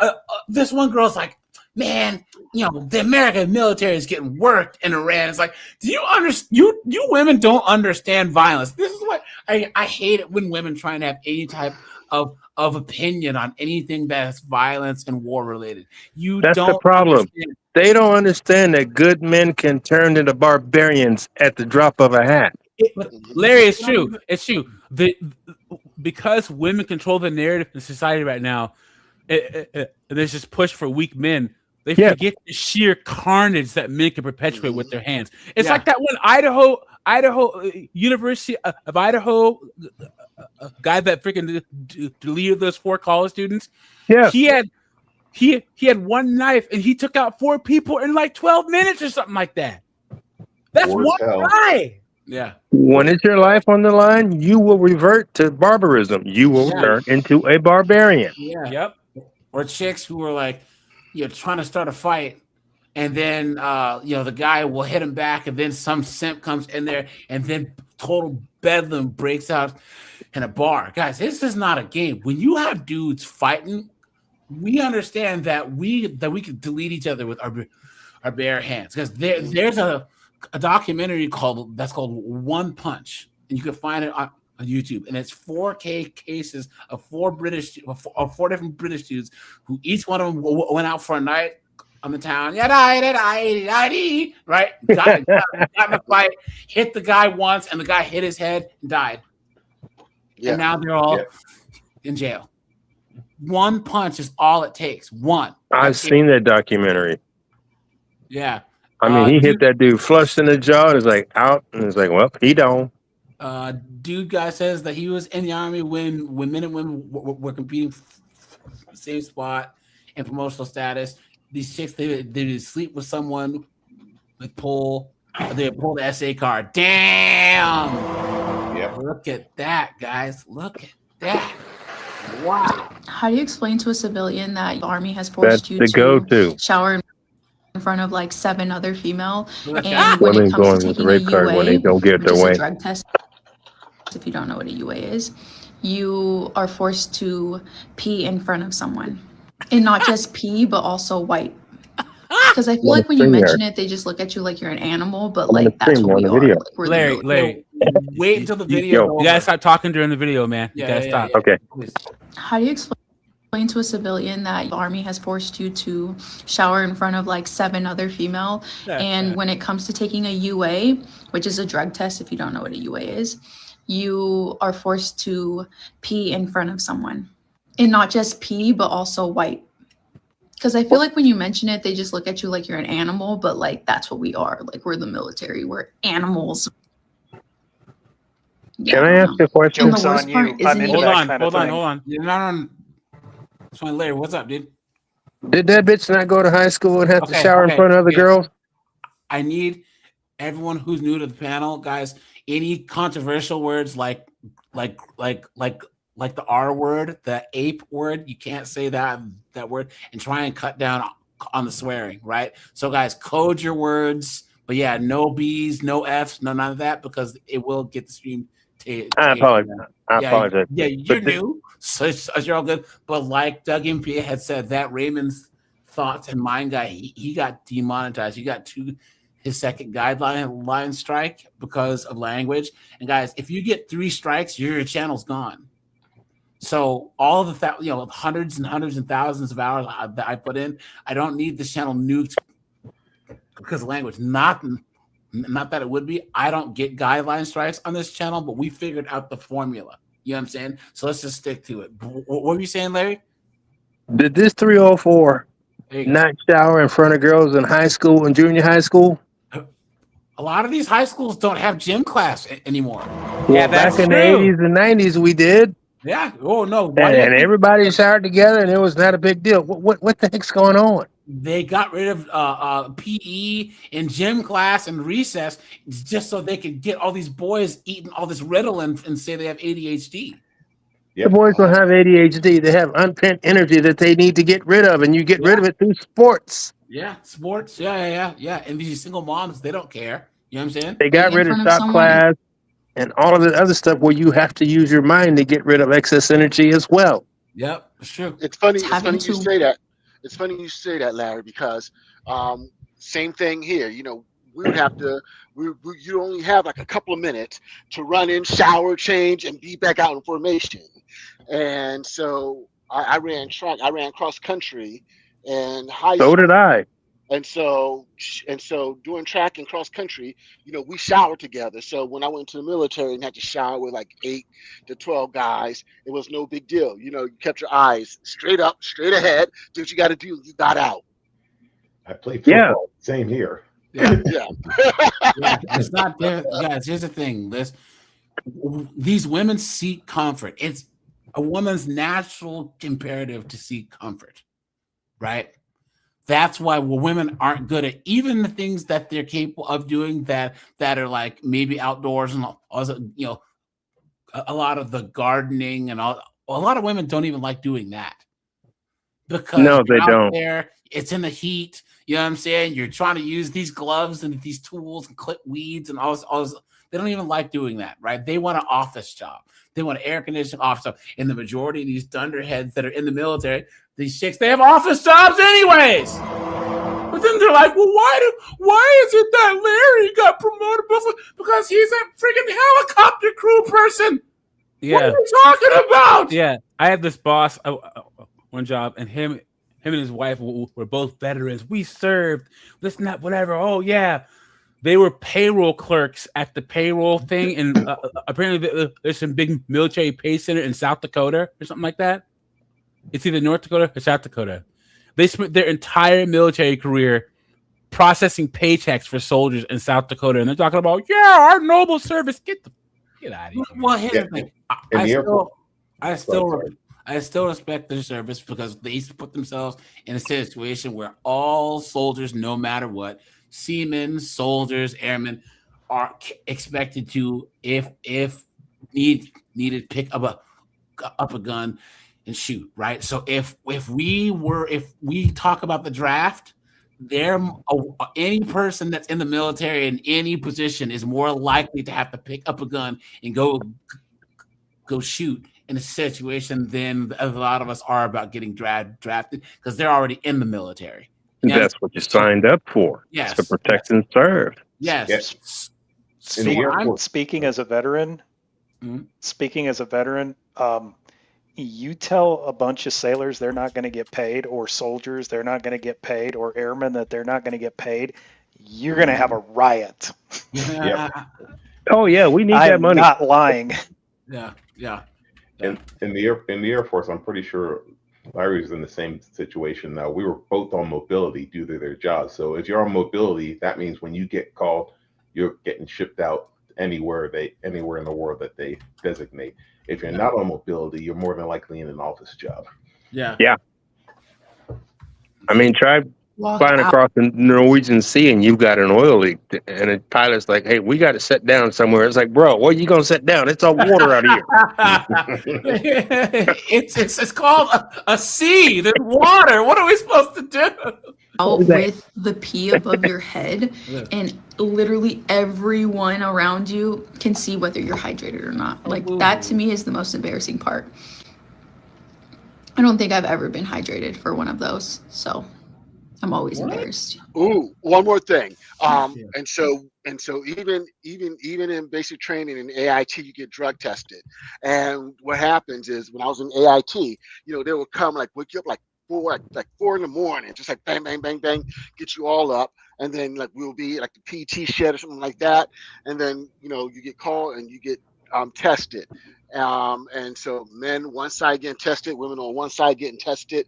And yeah, I remember this one chick, her stuff came back with like Kool-Aid, and like, oh, she's on her, and you knew she was on her monthly cycle, like yeah, all that stuff's out there. It was insane. I remember that. No, exactly. I remember that vividly. And yeah, she's right. But come on, when you get tested, this is not like going to, you know, what's that testing center when you go get drug tested for a job.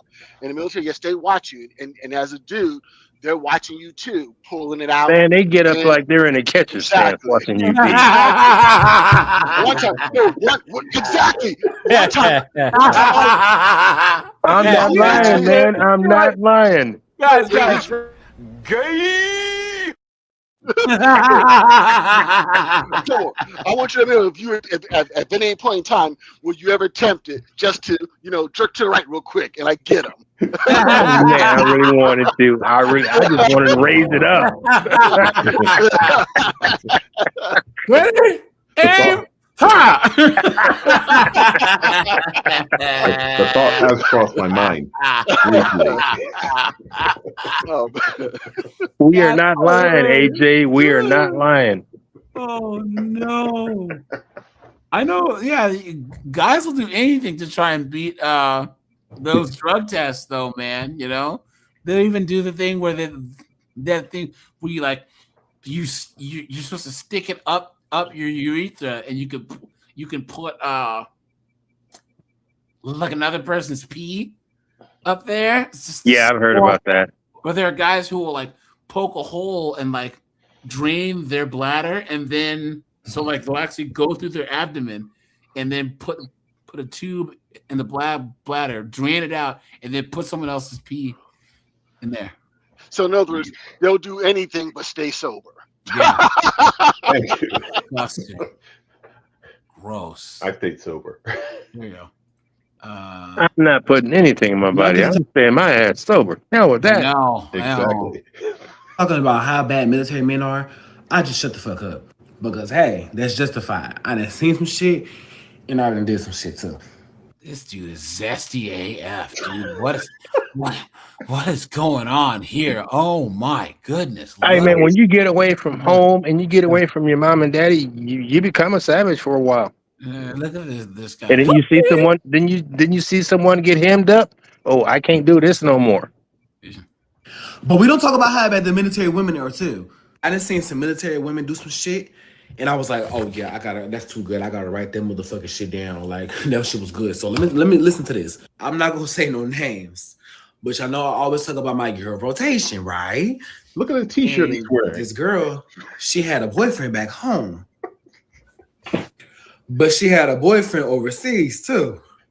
Ooh. Like I said, I ain't mad at it. She would get off the phone with the boyfriend back home and then go be laid up with the boyfriend overseas. And mind you, both of them was buying her shit. And she would talk to both of them crazy and they still stayed. Hold on, I gotta write that down too because this is like she is a thug, she is a player.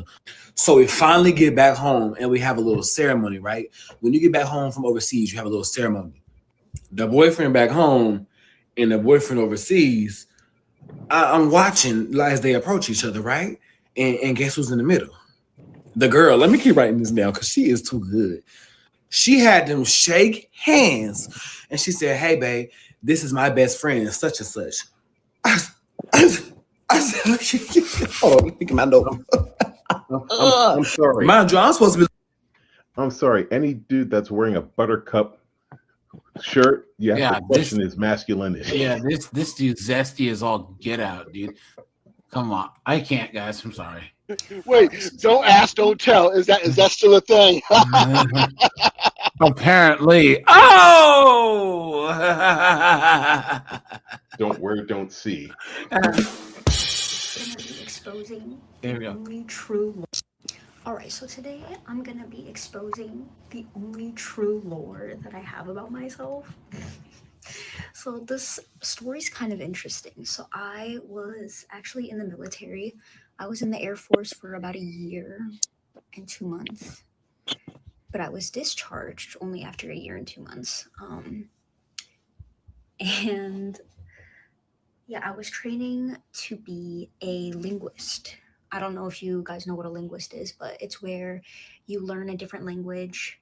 And the linguist job that I was going for was I would be translating like fire.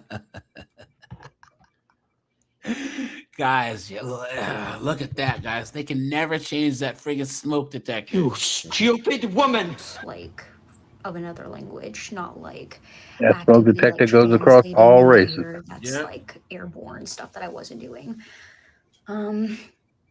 So yeah, I left for boot camp in May of 2024, and then I got to Monterey in July of 2024, and I was assigned Chinese.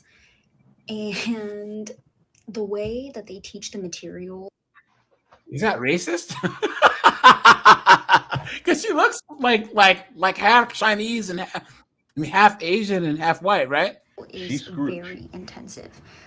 Like they squeeze, I don't even know how many years they said. They said of like 5 years of knowledge within like a year and a half course.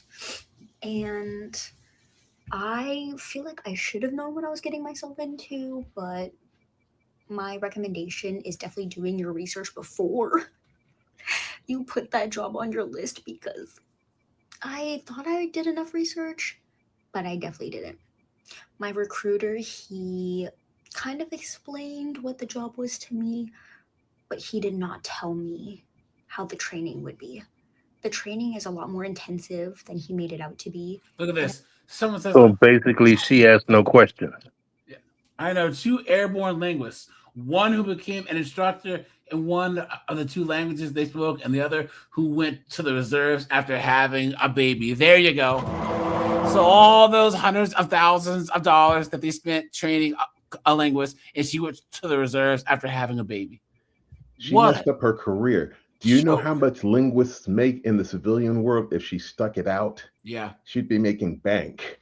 There's a guy that I used to know, and he spoke Chinese, and he used to contract with the state of Washington, and they would send him documents, and then he would transcribe those and do all this other stuff, and then and then he would be on the phone when like state agencies had to talk to like Chinese businesses, and he was getting paid. He was like 20, making 6 figures, and he just naturally spoke Chinese. He had some like certification to prove he could do it, but he grew up speaking Chinese, you know? So I feel like that's really important, because that's like the first 2 years of your career is just training.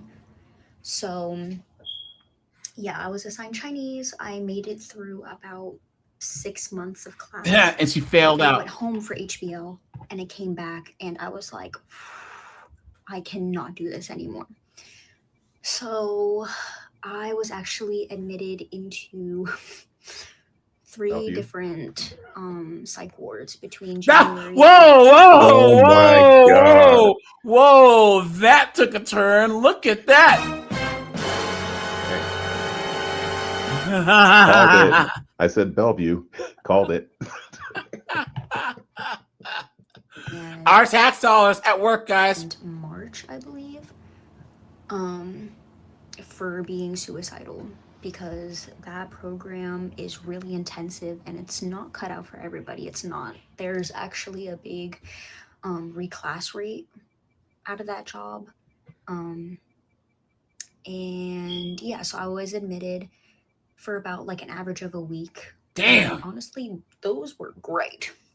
'Cause it was a great break from Look at I'm this. guessing antidepressants were involved. Yeah. I came back Yeah. after the 3rd and final Those SSRIs, man. The Zoloft eyes right there. time, they told me, hey, you know, we're gonna Maybe actually this. hold off on you getting reclassed. Because I did actually get reclassed into admin, but Of then I course. was admitted a third time. Look at And that. then when I got back, they were like, And you know what? We're paying actually, for her we're psych gonna meds get for the a rest of her life. Exactly. okay.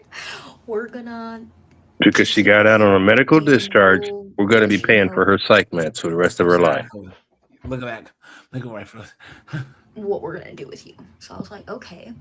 They moved me into a permanent detail, so I got mailroom. And What's I the was mailroom? in She the couldn't. mailroom She from couldn't handle the stress of the mailroom. the Come time that I on. got out in March, I think I said, till July when I was discharged.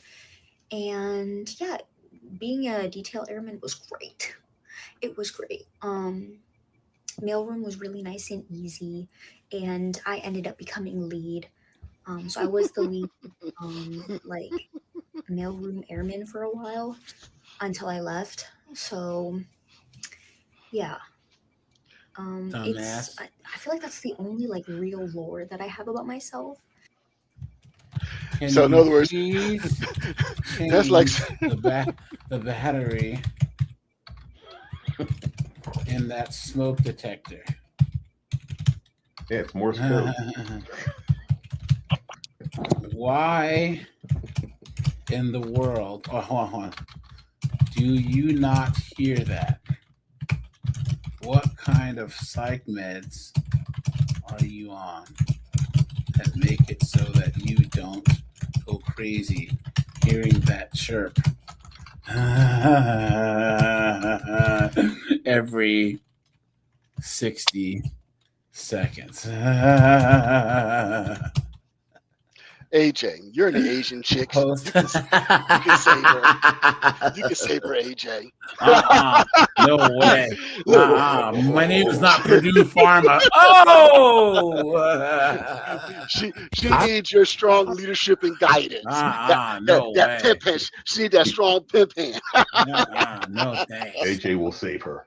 No way. We'll send snowboard. I was gonna show you guys something, but yeah. Oh, here you go. I'm a veteran and a trauma therapist, and this is something a lot of women from the military don't talk about. As a woman in the military, you didn't lose your femininity. You learned to shut it off. And it wasn't just about the job. You had to be tough. You had to perform. You had to keep up. You needed to. But it was also about the culture. Don't be too emotional. Don't be too soft. Don't stand out in the wrong way. So you adapt. You become harder, more guarded, more controlled. And These eventually, tattoos. That's how you can tell she was in the it military. stops being something you turn on for work. It becomes how you show up everywhere. And then later people tell you you're too much or you're not feminine enough, but they don't understand where that came from. You didn't lose your femininity. You buried it to survive because it wasn't just discouraged. It wasn't fucking safe. So to all my female veterans out there, have you reconnected to your femininity? I'm a veteran and a trauma. Guys, never date military chicks. Look at this big four-headed woman. Good Lord. Which one? I'm a therapist, and this is that one. Look at that forehead. Boy, you can land a Siege 5 Galaxy on that thing. She doesn't have daydreams. She has full-length films. That's an egg-shaped head. But yeah, guys, never date military chicks. No. Ever. Never. That's the stupidest thing you can do. Now, guys, let's all you veterans, man, what advice do you have for younger guys who are considering joining the military? Pick your friends wisely. Pick your friends carefully. Leave women alone. Do your due diligence. Make your promotions and make your money. Pick a career field where you can make bank should you decide not to make the military a career. Exactly. Anything that's dealing with technical, aerospace, that's where you want to be. Yeah. I don't think that a lot of I think that a lot of these young guys raised by single moms, they look at the military because a lot of times they just want to get into something manly, right? That they consider manly, but they have no male direction to be like, or like an uncle or a father who's been in to give them advice. and also like they don't they have that female making emotional decisions, so they don't stop and actually read the contract before they sign it. They don't actually stop and say, well, here, I'm not going to join the very first branch that reaches out to me. You know what I'm saying? So there's no like masculine structure to where they can actually deal with the military starting out on a more even basis instead of just getting cooked. My dad, my stepdad, and my uncle all told me, you go in the military, you better not join the Marines. You're crazy. Take your ass to the Air Force. I was like, okay, and that's what I did. Yeah, My and that's why shit on the Marines, guys. But once again, like, if for return on investment, right? Like, okay,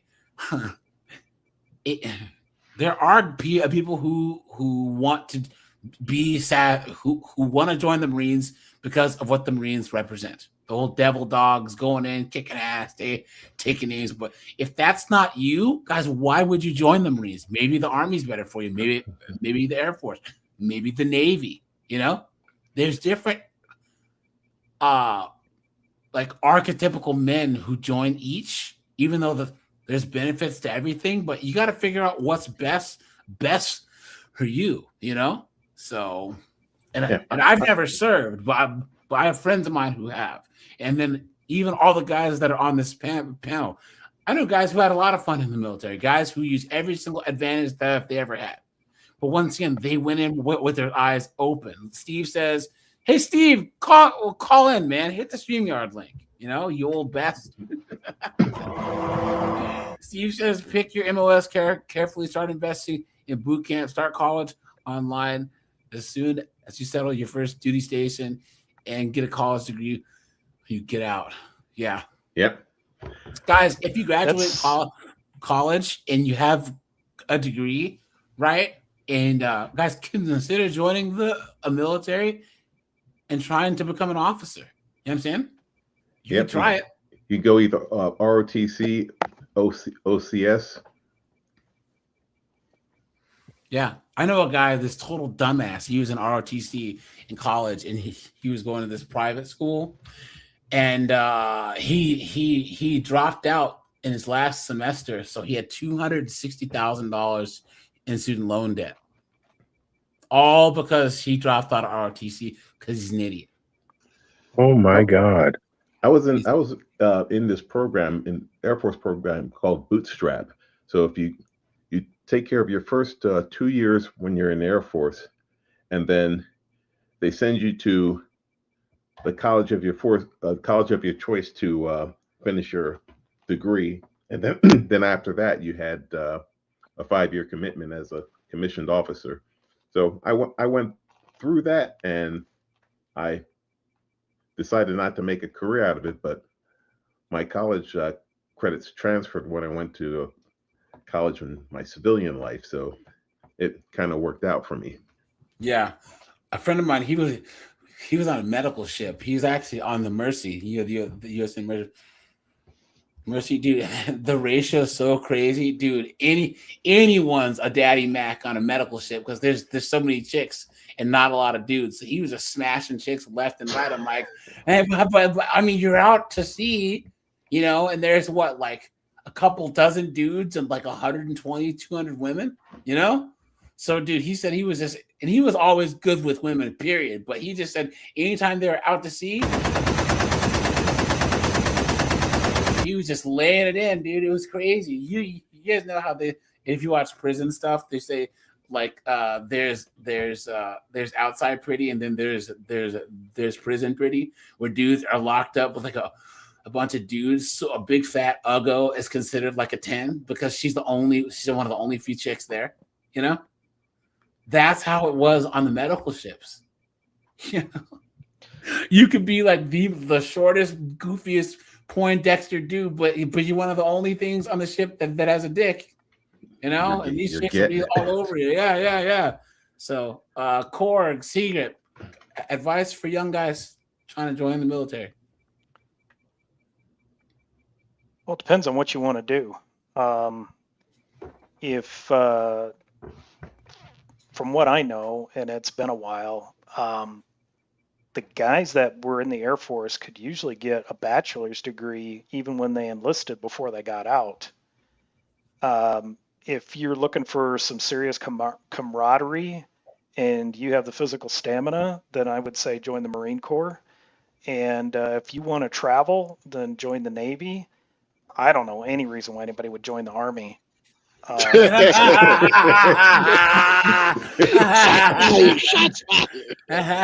ain't lying. There's a reason why. There's a reason why the Marines always refer to them as bullet sponges. Somebody might be able to talk positive about the Army. Look, but, all of the set. Go ahead, Corey. I didn't interrupt. No. I rambled enough. Go for it. One bit of advice that I can give, well, a couple of bits of advice, is one, if you do decide to enlist in the military, start with the end in mind. What are you passionate about and what you want to do afterward? Because more likely than not, there's going to be one of the branches that will specialize in that. So you can go to the military and actually get trained in. So if you do want to be, an airline pilot or, airline mechanic, or if you want to be in IT, whatever the case may be, start with that. Two, try to be in shape before you go into the military. Find out what the standards are and try to be in shape. Larry, did you say you also did cross country as well? Yep. Now, I know for me, especially when it came to those road marches and those runs, hit the like button, guys. That gave me at least a very major advantage in regards to basic training. Oh yeah, you'd be walking around in the heat, and they're like, "Man, why ain't you sweating?" Because it don't bother me. I used to be a runner.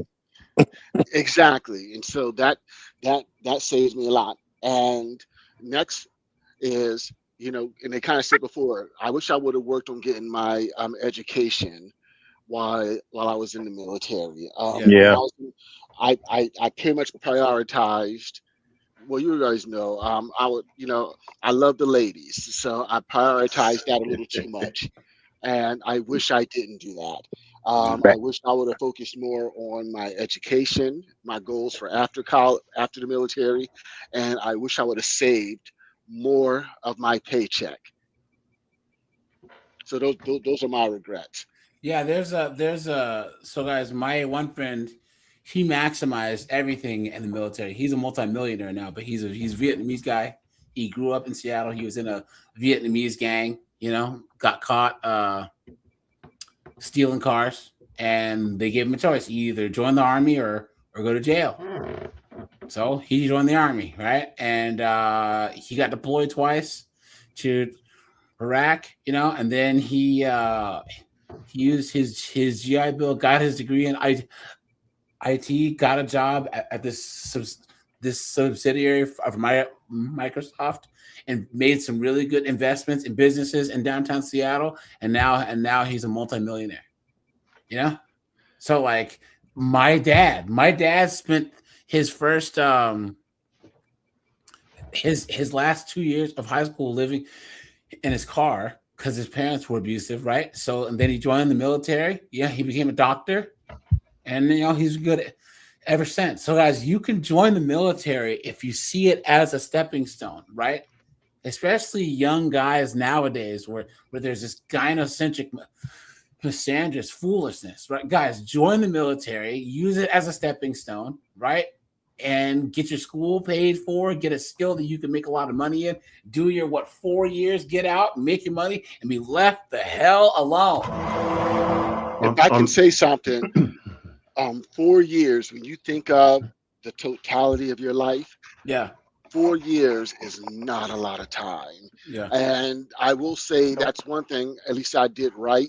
Because in my mindset, when I enlisted, I was like, well, hey, I was in high school for 4 years and that went by quick. And I kind of had that mindset. And yeah, now and I actually ended up doing 4 active and 4 in the guard. Nice. Now, if Only Fools was around back when I was on active duty, I might have been a millionaire as well. A bunch of us would there.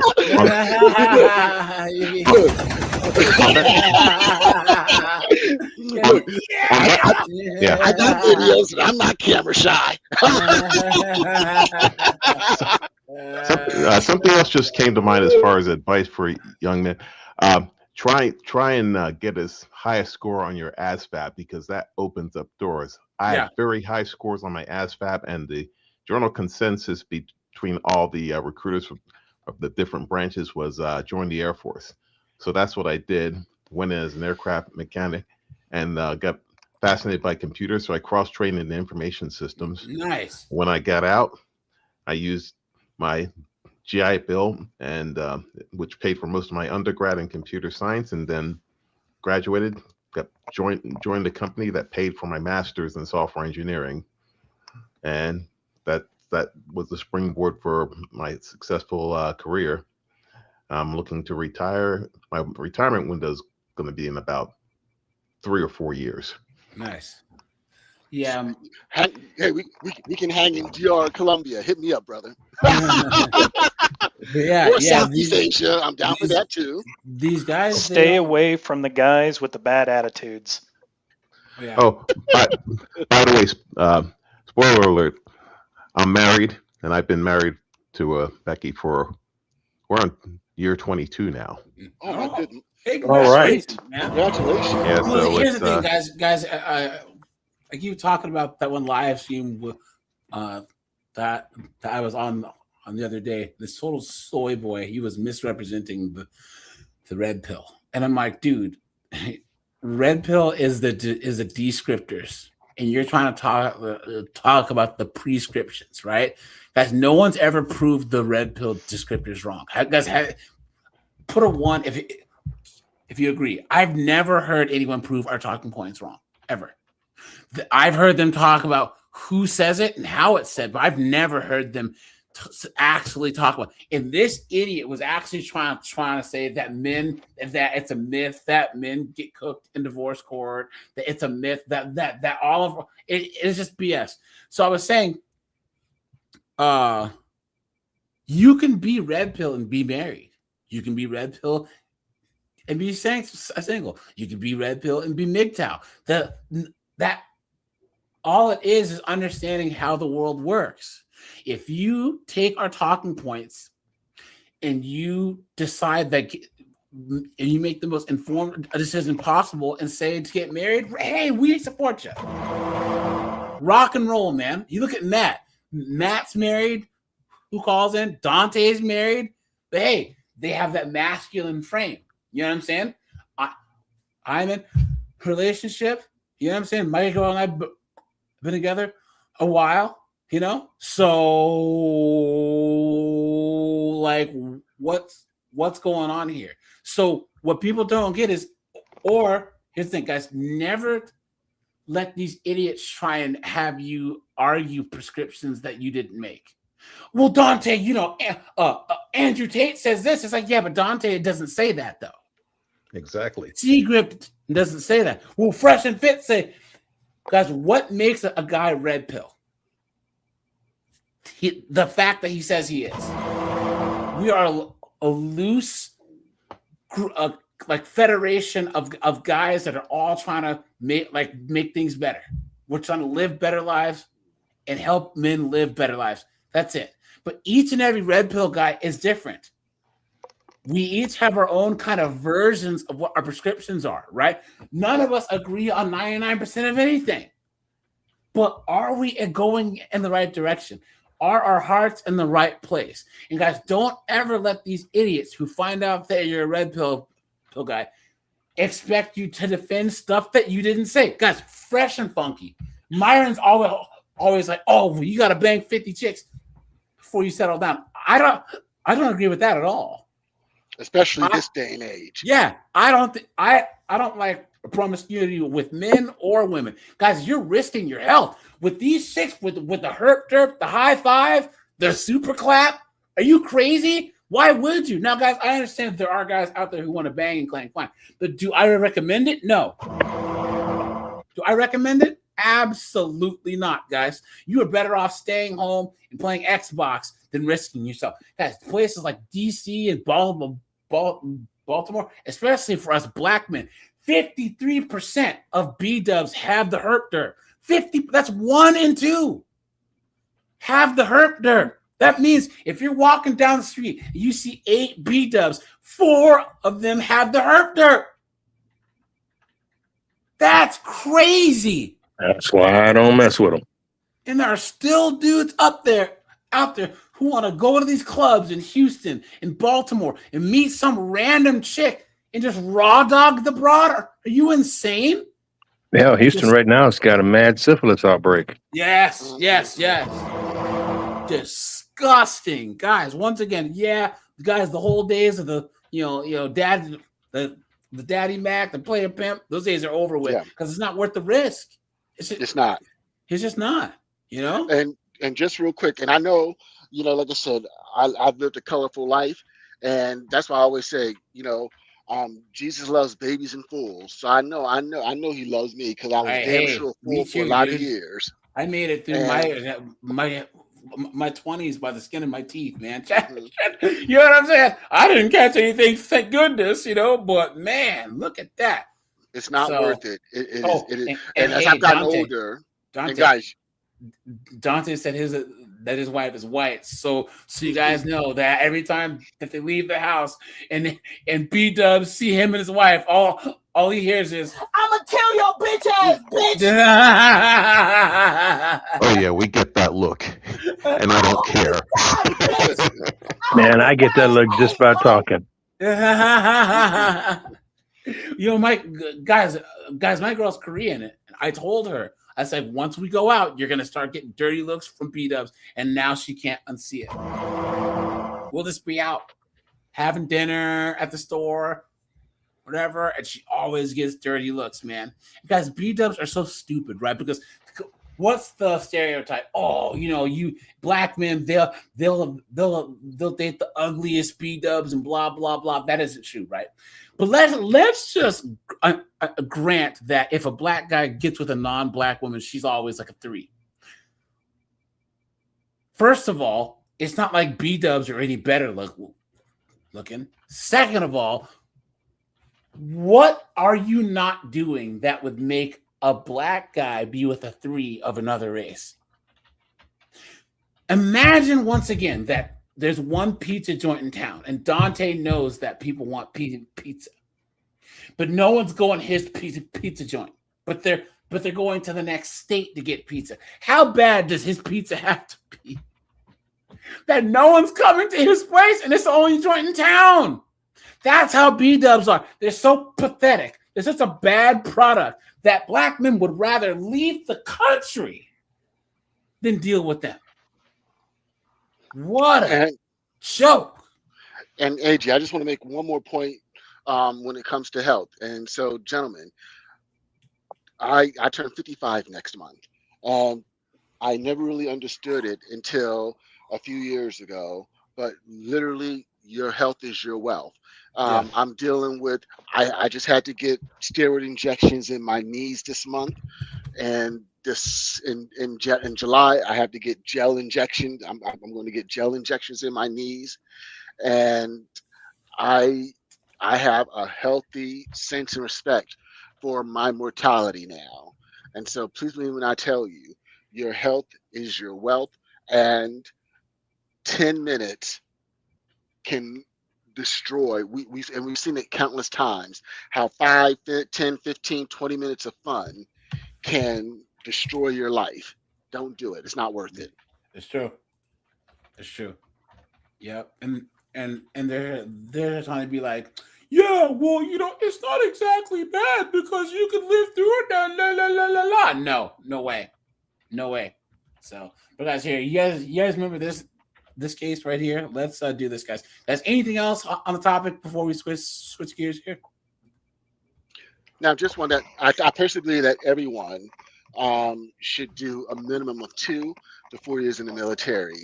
It really is a good thing for you, your discipline, your career. People, believe it or not, people really do respect those who have served in the military. I've never once been disrespected or mistreated because I was in the military. Okay.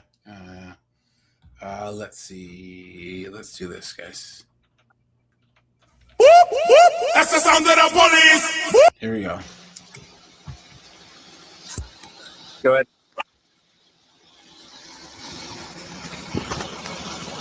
Not at this moment. Good afternoon. Hey, Colonel, you want to roll your window down? No. Why not? Why are you detaining me? I'm not Oh my detaining God, you, I've Colonel. seen this one. I'm stopping you Yeah. for doing 63 miles an hour in a 40-mile-an-hour zone. I need your driver's license, your insurance, and your registration. Do you have proof of the speed? Yes, I do. It's on my radar, ma'am. May I see it? No, you may not. 227. Send me another unit. I also had you doing 73 further down the road. I need your license, your insurance, and your registration. Can I see the radar, please? No, ma'am, you're not entitled to see my radar. You're incriminating me on something, and you're saying that I'm not allowed to see. Colonel, I need your driver's license, your insurance, and your Colonel registration. acting stupid. 227. Can you send me a supervisor? I need your license, insurance, and registration.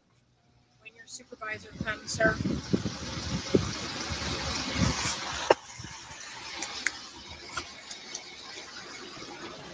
You also don't have a seatbelt on.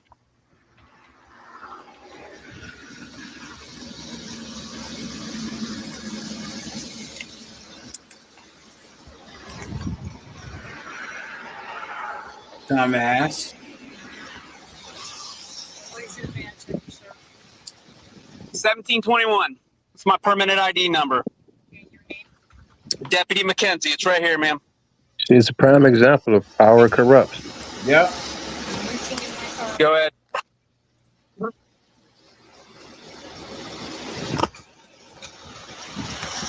Do you have the registered owner's information? Dumbass. 10-4, thank you.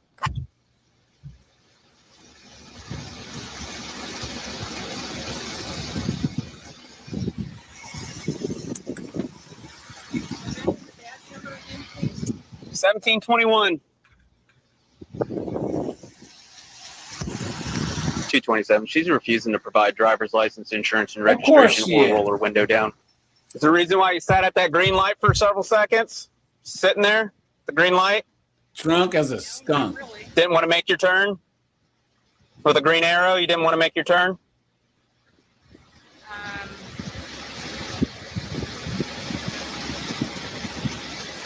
No? Is there something wrong about? Sitting at a green light with a turn signal giving you the authority to pass through the intersection. Yeah, most people, when they get a green light, they drive. Yeah. I'm just curious.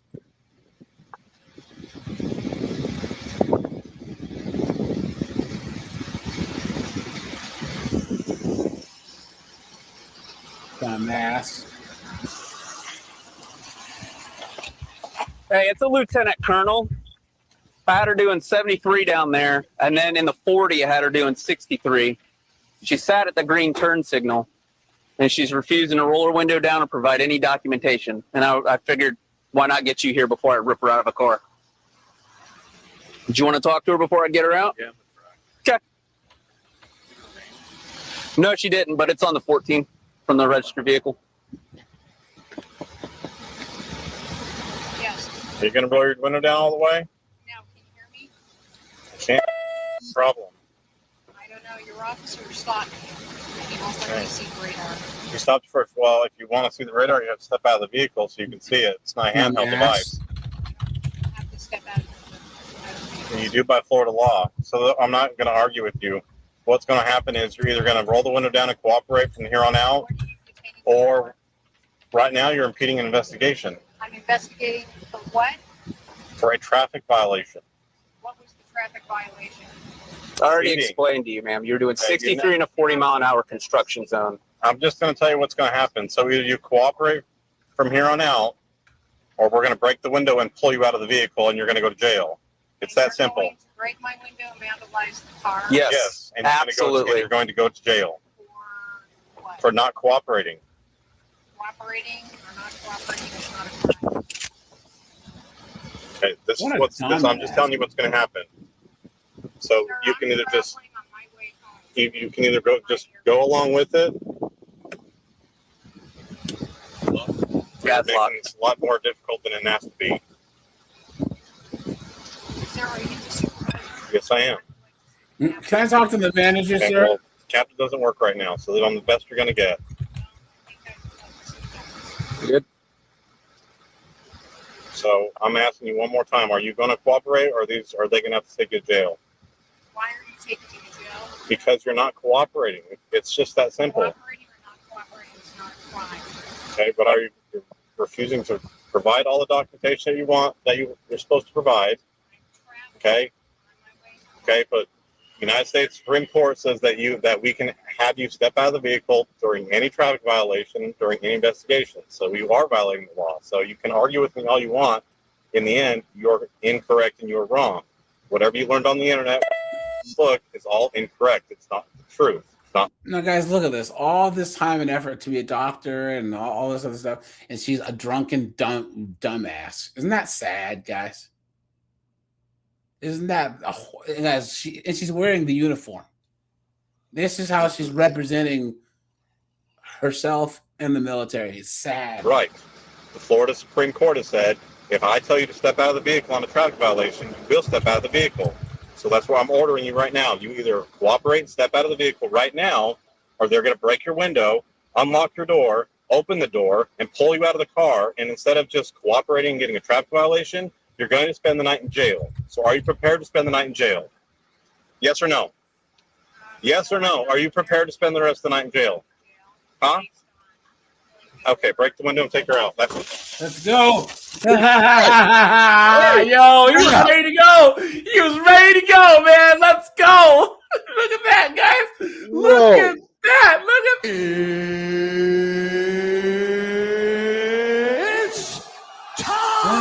what? Jail. Huh? Okay, break the window and take her out.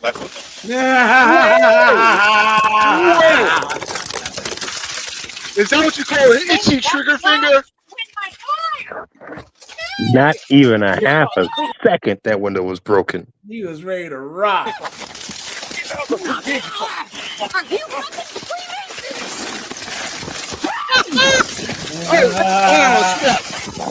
Oh yeah.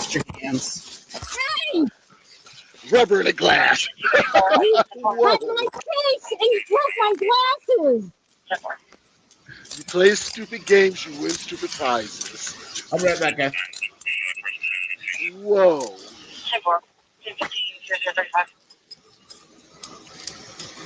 Can we have EMS come check her eyes out? Yep. You need to send an ambulance. I just requested it. Where's her military combat training? Yep. Just sit you up. How come she didn't go all John Reacher on them? Glasses, sir.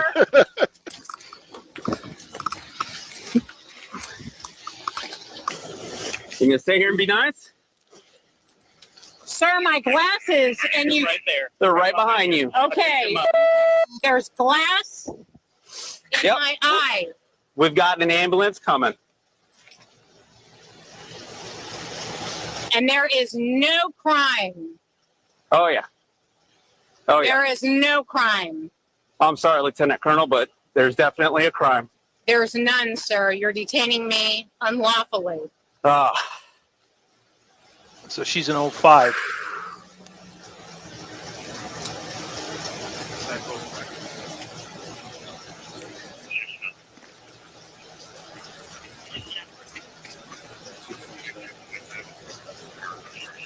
You will be getting sued. And if there is injury and scarring to my eye, you're going to be sued, sir. And you're going to lose your job. It's okay. Dumbass. Yep.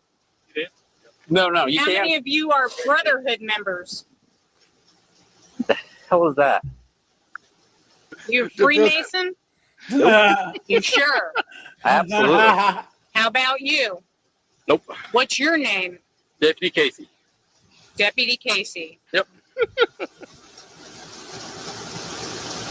Ma'am, are you under the influence of anything? No, sir. I am The lie detector determined that was a lie. Is there a specific reason why Lieutenant Colonel of the United States Air Force is acting in such a manner? because your actions are unconstitutional. Yeah. Okay. Unfortunately, Hold that's up. incorrect. It is not correct. What did you say? So was it Dante was in the Air Force Yeah. or Larry? Yeah. So I don't know how you Zoomies did it, but in the Navy, when some squid had an interaction with the civilian authorities, you'd get what was called a CTO, possibly a courtesy turnover. If you got arrested, your command had to come bail your ass out of jail. And He then did not want that to happen. And Shore you Patrol. would have to go see the XO. And the XO would determine whether you had to go see the old man. And so my question is, how many guys do you think she reamed out for not cooperating with civilian authorities before she sent them further up the chain? Hundreds. It's karma. And this is how she's acting? And she's going to sit here and play street lawyer? No. Yeah, she's going to be introduced to the full effect of the UCMJ. Yep. Because She's it's worse getting for kicked. officers. She's getting kicked. Yep, She's she's not losing gonna her get- commission. Well, she might keep her commission, but she's not going to get promoted. They might demote her.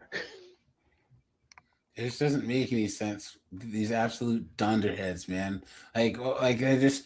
And here's the thing: she's a doctor, so she's supposed to be helping people. She's out here drunk, driving, acting stupid. That's what I just said. Sir, there's glass in my eye. Yeah, and we have an ambulance coming to check you out.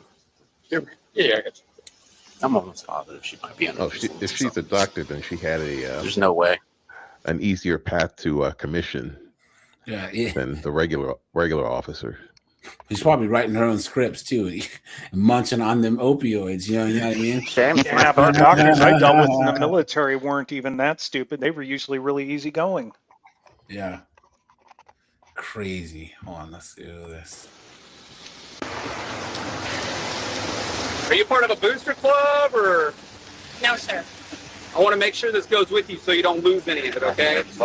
Is this all there was that was in there? This is a lot, most people don't roll around with this kind of cash. Sir, I can't even see what you're doing. You're okay. I've got several stacks of money. Yeah. We're inventorying your vehicle. Are you like a booster club president or? No, sir. That's my cash. Okay. All right. We're going to make sure this goes with you, okay? And it'll be accounted for, and the jail will give you a receipt for all of the cash, okay? Go on. Yes. Yes. So you it's searched good. my bag and you searched my car. Now we're inventorying your vehicle because it's getting towed. No, because you're As searching soon as my as soon as your eye gets checked out, you're going in the back of my car and you're leaving. We are inventorying your vehicle. It gets towed. It will go to a tow lot. Seizure and Now. search. It's Now. illegal seizure and search. Oh my God! I'm not taking this from you. I'm trying to make sure we have it all so that you get it back. illegally searching my vehicle. You know, I'll just leave it in there. It's not a search. You just want me to leave it in there for the tow truck driver, like a tip? Sir, you had to go through a book bag to get the cash. Yes, to do an inventory of the vehicle. Inventory. Guys, here, let's go to the airport. Here we go. Yeah, I Let's was do going to say, this. please. Oh no, guys! Oh boy, Secret here. Was it you who commented, guys? Oh yes, this you gotta chick play pulls that a one. knife in the police station. Oh, dude, check this out. This has to be the dumbest chick I've ever seen in my entire life. Hold on. Oh, where is it? Oh, that's a career limiting move. Guys, this has to be. Oh, sorry, guys. This has to be the most idiotic person I've ever seen since we've seen Nug and his girlfriend act stupid in the police station and get taken down. Look at this, guys. Watch. And of course, a B-dub. Clearly, I'm looking for a problem. Get that far. What started as a routine visit to a police station quickly escalated into something far more dangerous. Hey, it's Adam Frankowski. Hello. Can you please add a note in my call for the station? That girl who's here, that she's now messing with other customers in the lobby. So we can get the officer up here, or someone else up here, sooner than later. According to police, the woman had arrived at the station to file a report regarding an unrelated incident. But after being told the matter would need to be handled by another department, tensions quickly began to rise. Of course, guys. Are we shocked? Hold on. Where's our ugly? Of course. Are we shocked, guys? Are we? Honestly. Well.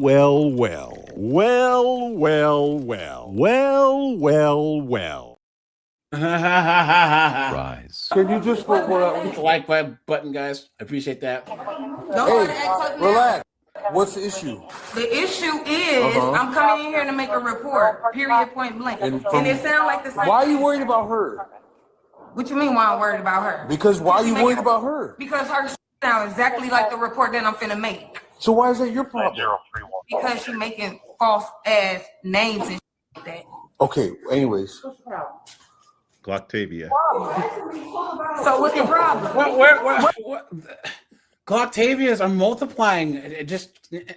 It's coming out of nowhere. Oh my God.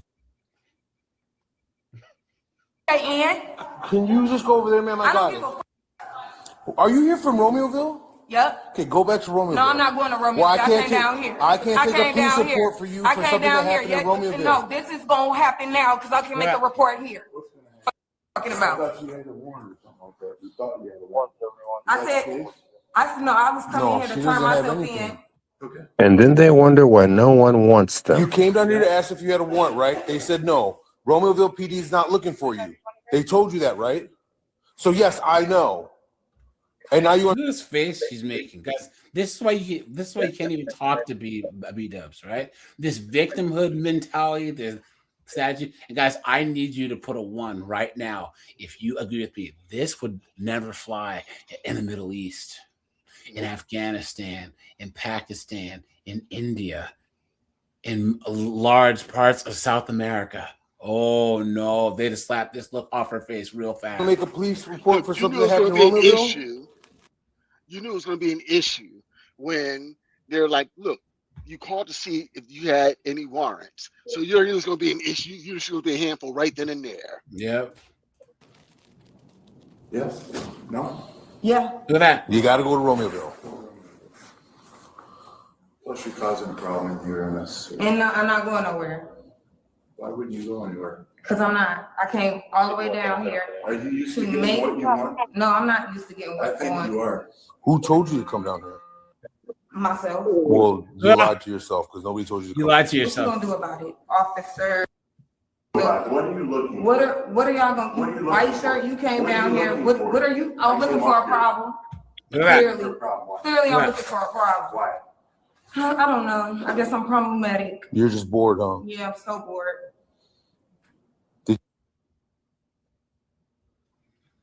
She has like No. energy. You just gonna sit here all night? I guess. Are you gonna leave people alone, or are you gonna start fights? Look at that.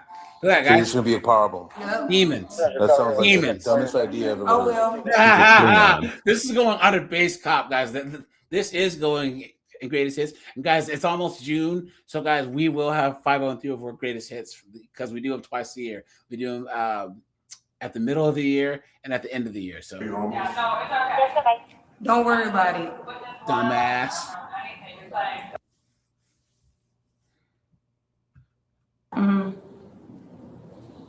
Y'all gonna learn to do y'all job. Look at that. Well, being dumb isn't against being against the law. So what's?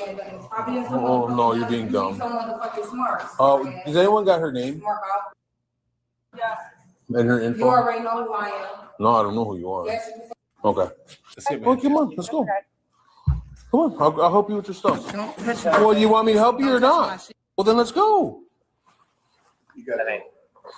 I mean, you just need somewhere to be warm because you're homeless? This isn't the place. If that's the case, we can help you out with that. But you can't. No, I want a problem. I want a problem. That's what I want. Why are you looking at her? She ain't gonna do nothing to you. Because I'll slam you on the ground before you even try to get to her. And you're just gonna have to do that. Okay, go ahead. Go after her. I'm gonna slam you right on the ground. I'm telling you. You don't gotta worry about that, ma'am. She ain't gonna get that far. Whoa! Oh, hell no. You better put that fucking knife down, Sarge. She has a knife. Put that fucking knife down. Get on the ground. Now watch Sarge. He doesn't even hesitate. Watch. It's the most wonderful time of the year. Look Look at her face. Look at her mouth. Oh, damn. Let's go. This is a board. Let's watch the super slow-mo. Yes. This is a classic FAFO moment. What an idiot. Play stupid games, win stupid prizes. Guys, they're lucky they didn't shoot her. Seriously, she's lucky that they didn't shoot her. Watch. She has a knife.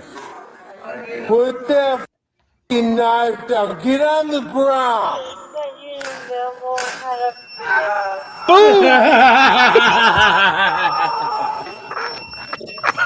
Hey,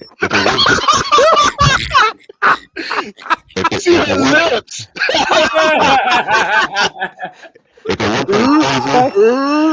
Right there.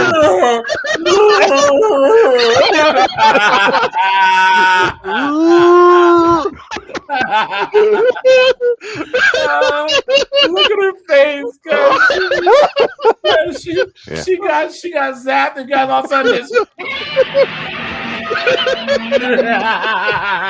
You need to sell t-shirts of that, AJ. If it wasn't for that taser, that magazine would have been emptied.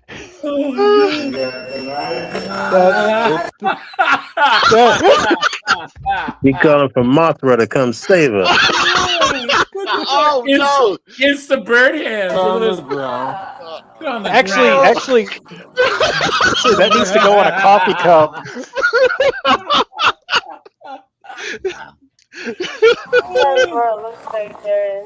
She pulled. You remember in Dragon Ball? In Dragon Ball Z, when Gohan powered up and then he charged into Vegeta, and then after he powered up, he just passed out. She just pulled. She powered up to a Super Saiyan move and just powered down. We came aboard just in time. Sorry, guys. Now we have his angle. Let's go. Hold on. Let's do. Hold up. Dante, your audio is AFU. Yeah, your audio is acting up. Oh, it is?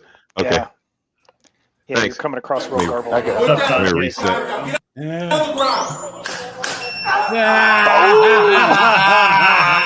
I'll play my drum for him. Rum bum bum bum. Merry Christmas, everybody. You got the knife?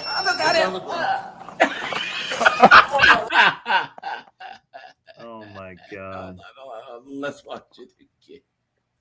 Hold on. I'm sorry, guys. Hold on. Let me do this. It's too bad there's not another angle from inside the police station.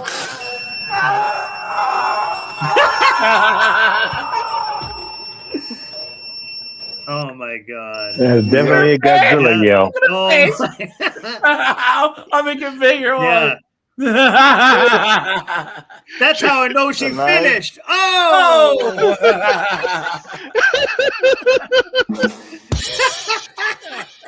Give me that taser.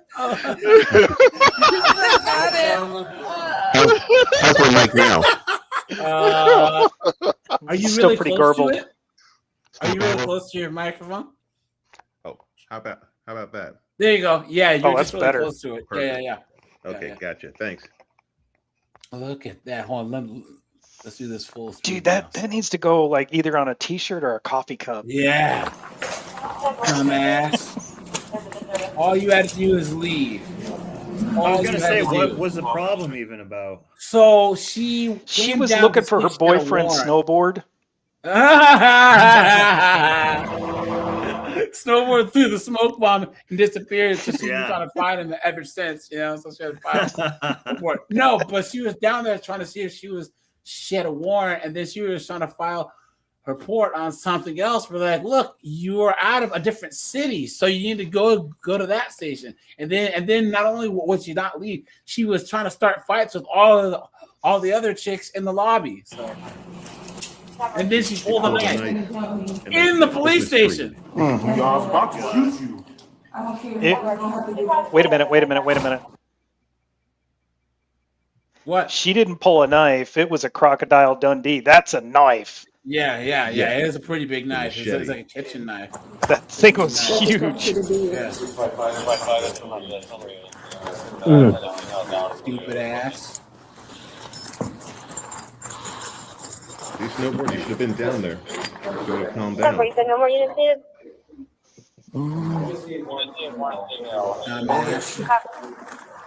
Stark still has his taser ready. Knees to your chest. Knees to your chest. Just.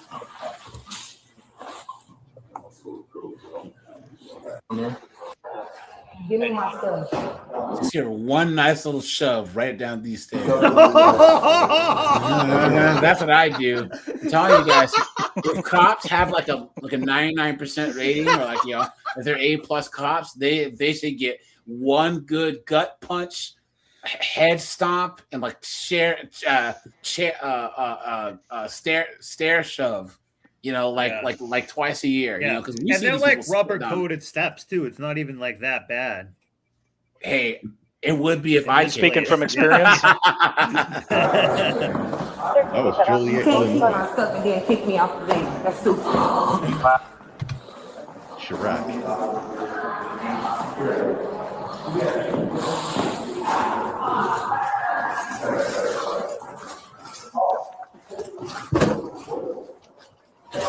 Can you cut out again? I don't know if you're being radio trouble.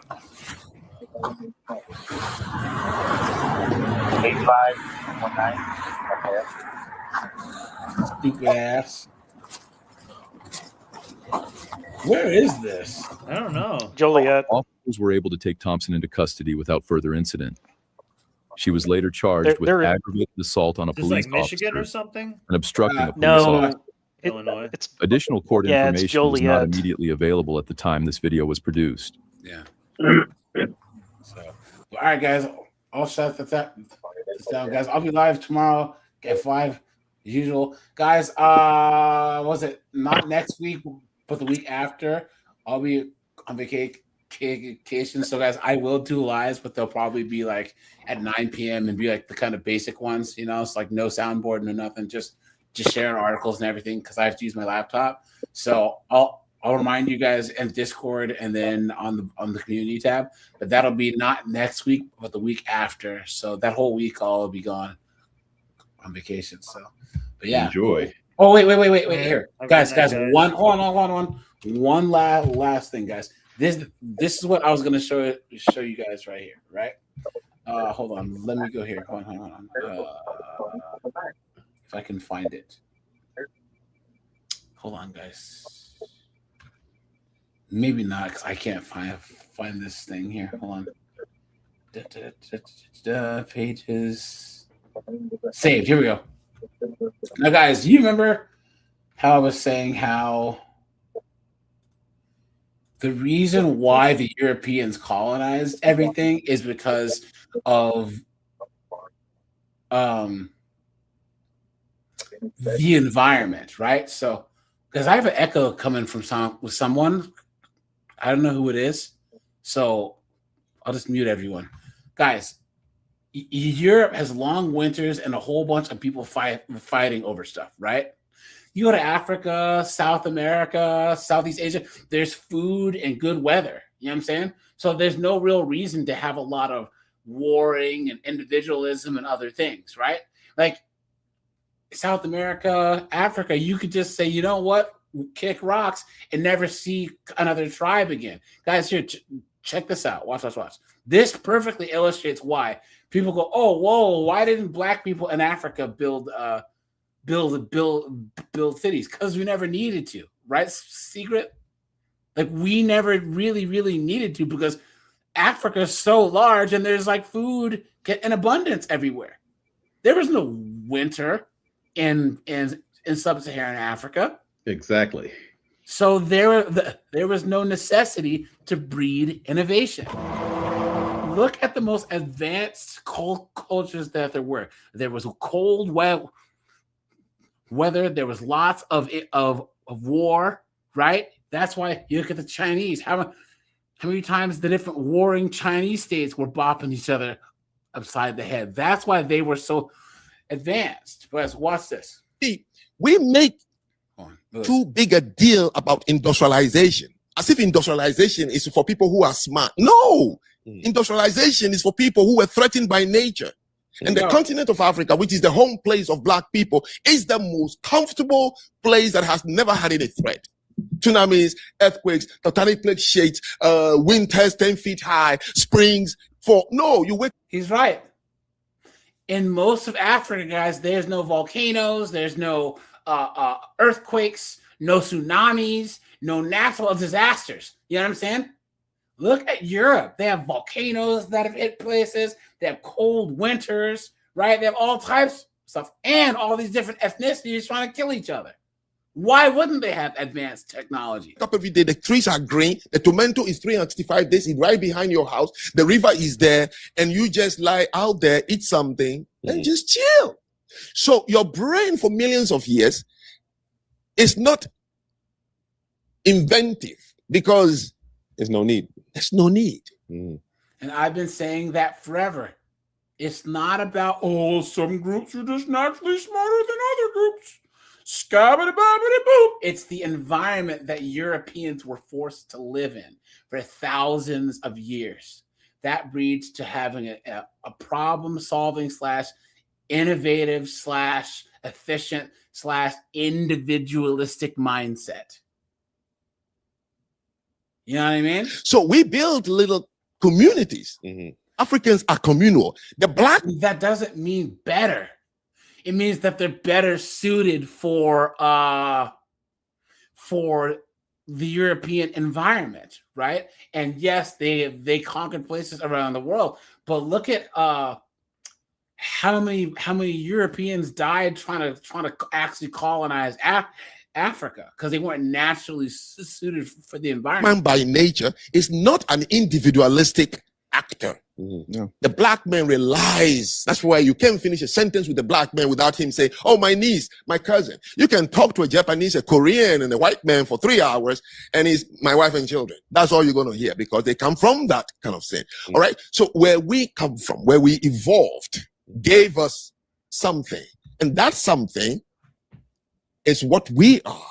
So what the white person did in South Africa is not because he's smart, it's because just over years, millions of years, they've been in threat from nature. So always their brain is inventive. Oh, how can we protect ourselves? We didn't need a reason to let the water be in because it's not going to freeze. And we have to come back to that. But we keep preaching that this wiggly white small race have held down Black men, Shaquille O'Neal size of people. And then our children are hearing it. And you forget to see why our children hate each other because you say we are nothing. So it's easy for the Black man to kill the other person. And I'm just saying we need to stop this. Stop it. How can one race on earth have the same experience and it's not going away? And whenever we find ourselves among other people, the first thing we start doing is compare. Thank you. Yeah. Let me give you a country, South Africa. 12 tribes, 7 major ones. Shaka the Zulu is from the Zululand, and then the Xhosas, and then the Vendas and Limpopos, okay? Makes one huge region, 51 million Black people. 6-pack and big chest. They'll kill you with their bare hands. 2.8 million white people arrived and built that country to the standard of a European country. 2.8 million South African white. Then the people started bickering. They said apartheid was the reason the Black man was poor in South Africa. So the majority, 51 million Black people, were waiting on 2.8, saying that apartheid. You don't know what apartheid is? Yes. Apartheid was no economic thing. Apartheid simply is what is happening or happened in America, like in Westport. Look, don't have children with our girls. We want to keep a pure race. Apartheid is what is happening in India. We want to keep Indians marry themselves. Koreans are eugenics. They marry each other. How many Koreans have you seen in America married to celebrities? No. That is apartheid. So if you start marrying them, they'll tell them, clean out. That was it. Now, if blacks believe that they can build South Africa, you know what? Mandela wouldn't waste his time in prison and all these things. He would have simply said, you know what? Let's have a BSA, Black South Africa Republic. Let them cut off white South Africa and let's compete. No, they wasted their time asking the whites, just allow me to come to your beach, to your clinic, to your schools. Okay. Just like we did here, right, guys? And guys, once again, I say this all the time. Back in the day, there was black people who honestly thought that white restaurants' food tasted better than black restaurants' food. They thought that if ice was delivered by a white guy, it was colder than ice that was delivered by a black guy. And feminists do the same thing, guys. Put a 1 if you agree. These feminists honestly believe that anything masculine is better than anything feminine. It's stupid. It's moronic. You know what I mean? 2 years ago, the white man said, just wait and see. We are warning them that managing a country is not something anybody you can just do. So 32 years ago, they gave the country back to the blacks. I was there in 2022 to speak. They are now having load shed. Electricity can't stay on. Water is not flowing. Roads are cracked. Airport is breaking down. The Durban train station is finished when they gave it to blacks. So you're saying that they're not capable? No, they're not capable. I don't have to say it. 32 years. It took Singapore, Hong Kong, South Korea, Malaysia, and Indonesia to build themselves up right after independence. 14 countries in the Balkans. Many people in this country who are below the age of 40 don't understand what Soviet Union means. That was a devil's empire that colonized 14 countries in their grip for 40 years. Name one Eastern European country that is downtrodden because of the Russians. So do you have the answer to the reason they're not capable? There's no reason. So they're just not capable because they're just not capable. There's no reason behind it. There's nothing. It's because we've never really had to be. How do you have a people who culturally and we've never had to build the instincts of necessity, like okay, guys, have you ever had and anyone on the panel, right? Have you ever talked to someone whose family's rich, like you try and explain to them what struggle is, and they just don't understand, you know? Or someone who's really, really talented at something, and they don't get why you're struggling at it, and you're on two completely different universes. You know what I'm saying? Like what he's talking about Africa culturally, and this is about culture as much as anything else. If you live on a continent where that doesn't an environment that doesn't breed necessity, right? Meaning you have to manage resources, solve problems. How are you supposed to take over something like a South Africa where that is required to keep the country going? Does that make sense? You know, I worked with a guy once who did not believe that the rest of the world didn't want to live in a 3-bedroom house with a white picket fence. He could not comprehend that. Wow. Behind it, there's not a particular mindset. I'll tell you, because if you look in the generation of where I come from, my grandfather, great-grandfather, great-great-great-grandfather, none from Africa has ever build and manage a country. There got to be a reason, though. No. I'm saying we have never done it. Just like no lion has ever dug a foxhole. Right. Only fox can dig a foxhole. Right. Only rabbits can dig a rabbit hole. So lions can't. So why would you say, is there a reason a lion can dig a foxhole? No, there's no reason. It's a lion. But those different animals, we talking about humans. Lack of breadth of experience. Humans that is a reason, my friend. Not having the experience is a reason. And again, okay, so maybe we have not had the need. I think this is You see, we make too big a deal about industrialization. Anyways, guys, what do you think? You know, this is what I've been saying forever. Dante, you were saying? Oh no, I wasn't saying anything. Yeah, guys, this is how it works. This doesn't mean that one race is smarter than the other, whatever. It just means that if you're guys, look at this. You guys remember that whole kind of Bill Burr joked about the whole Jimmy the Greek moment where they were like, well, these black athletes have the quick twitch muscle fiber and not on slavery. Guys, that is true.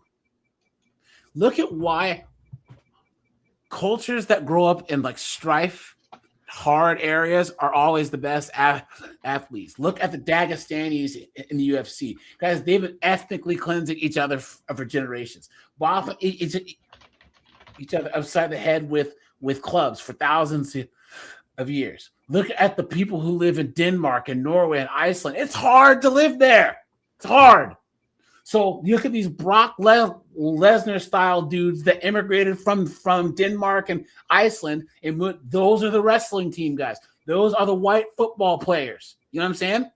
Then you look at in the United States, why are American blacks so much better at sports than other Africans? Well, you know what I'm saying? This is just how it works.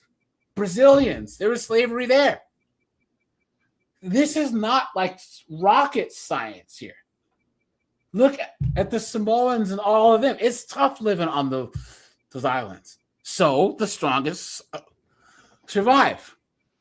And then they have kids who have kids who have kids who have kids who have kids who have kids who have kids. And this is where we're at now, you know? But there's this weird thing where everyone acts like, the Europeans colonize the rest of the world because they're smarter. No, they're not.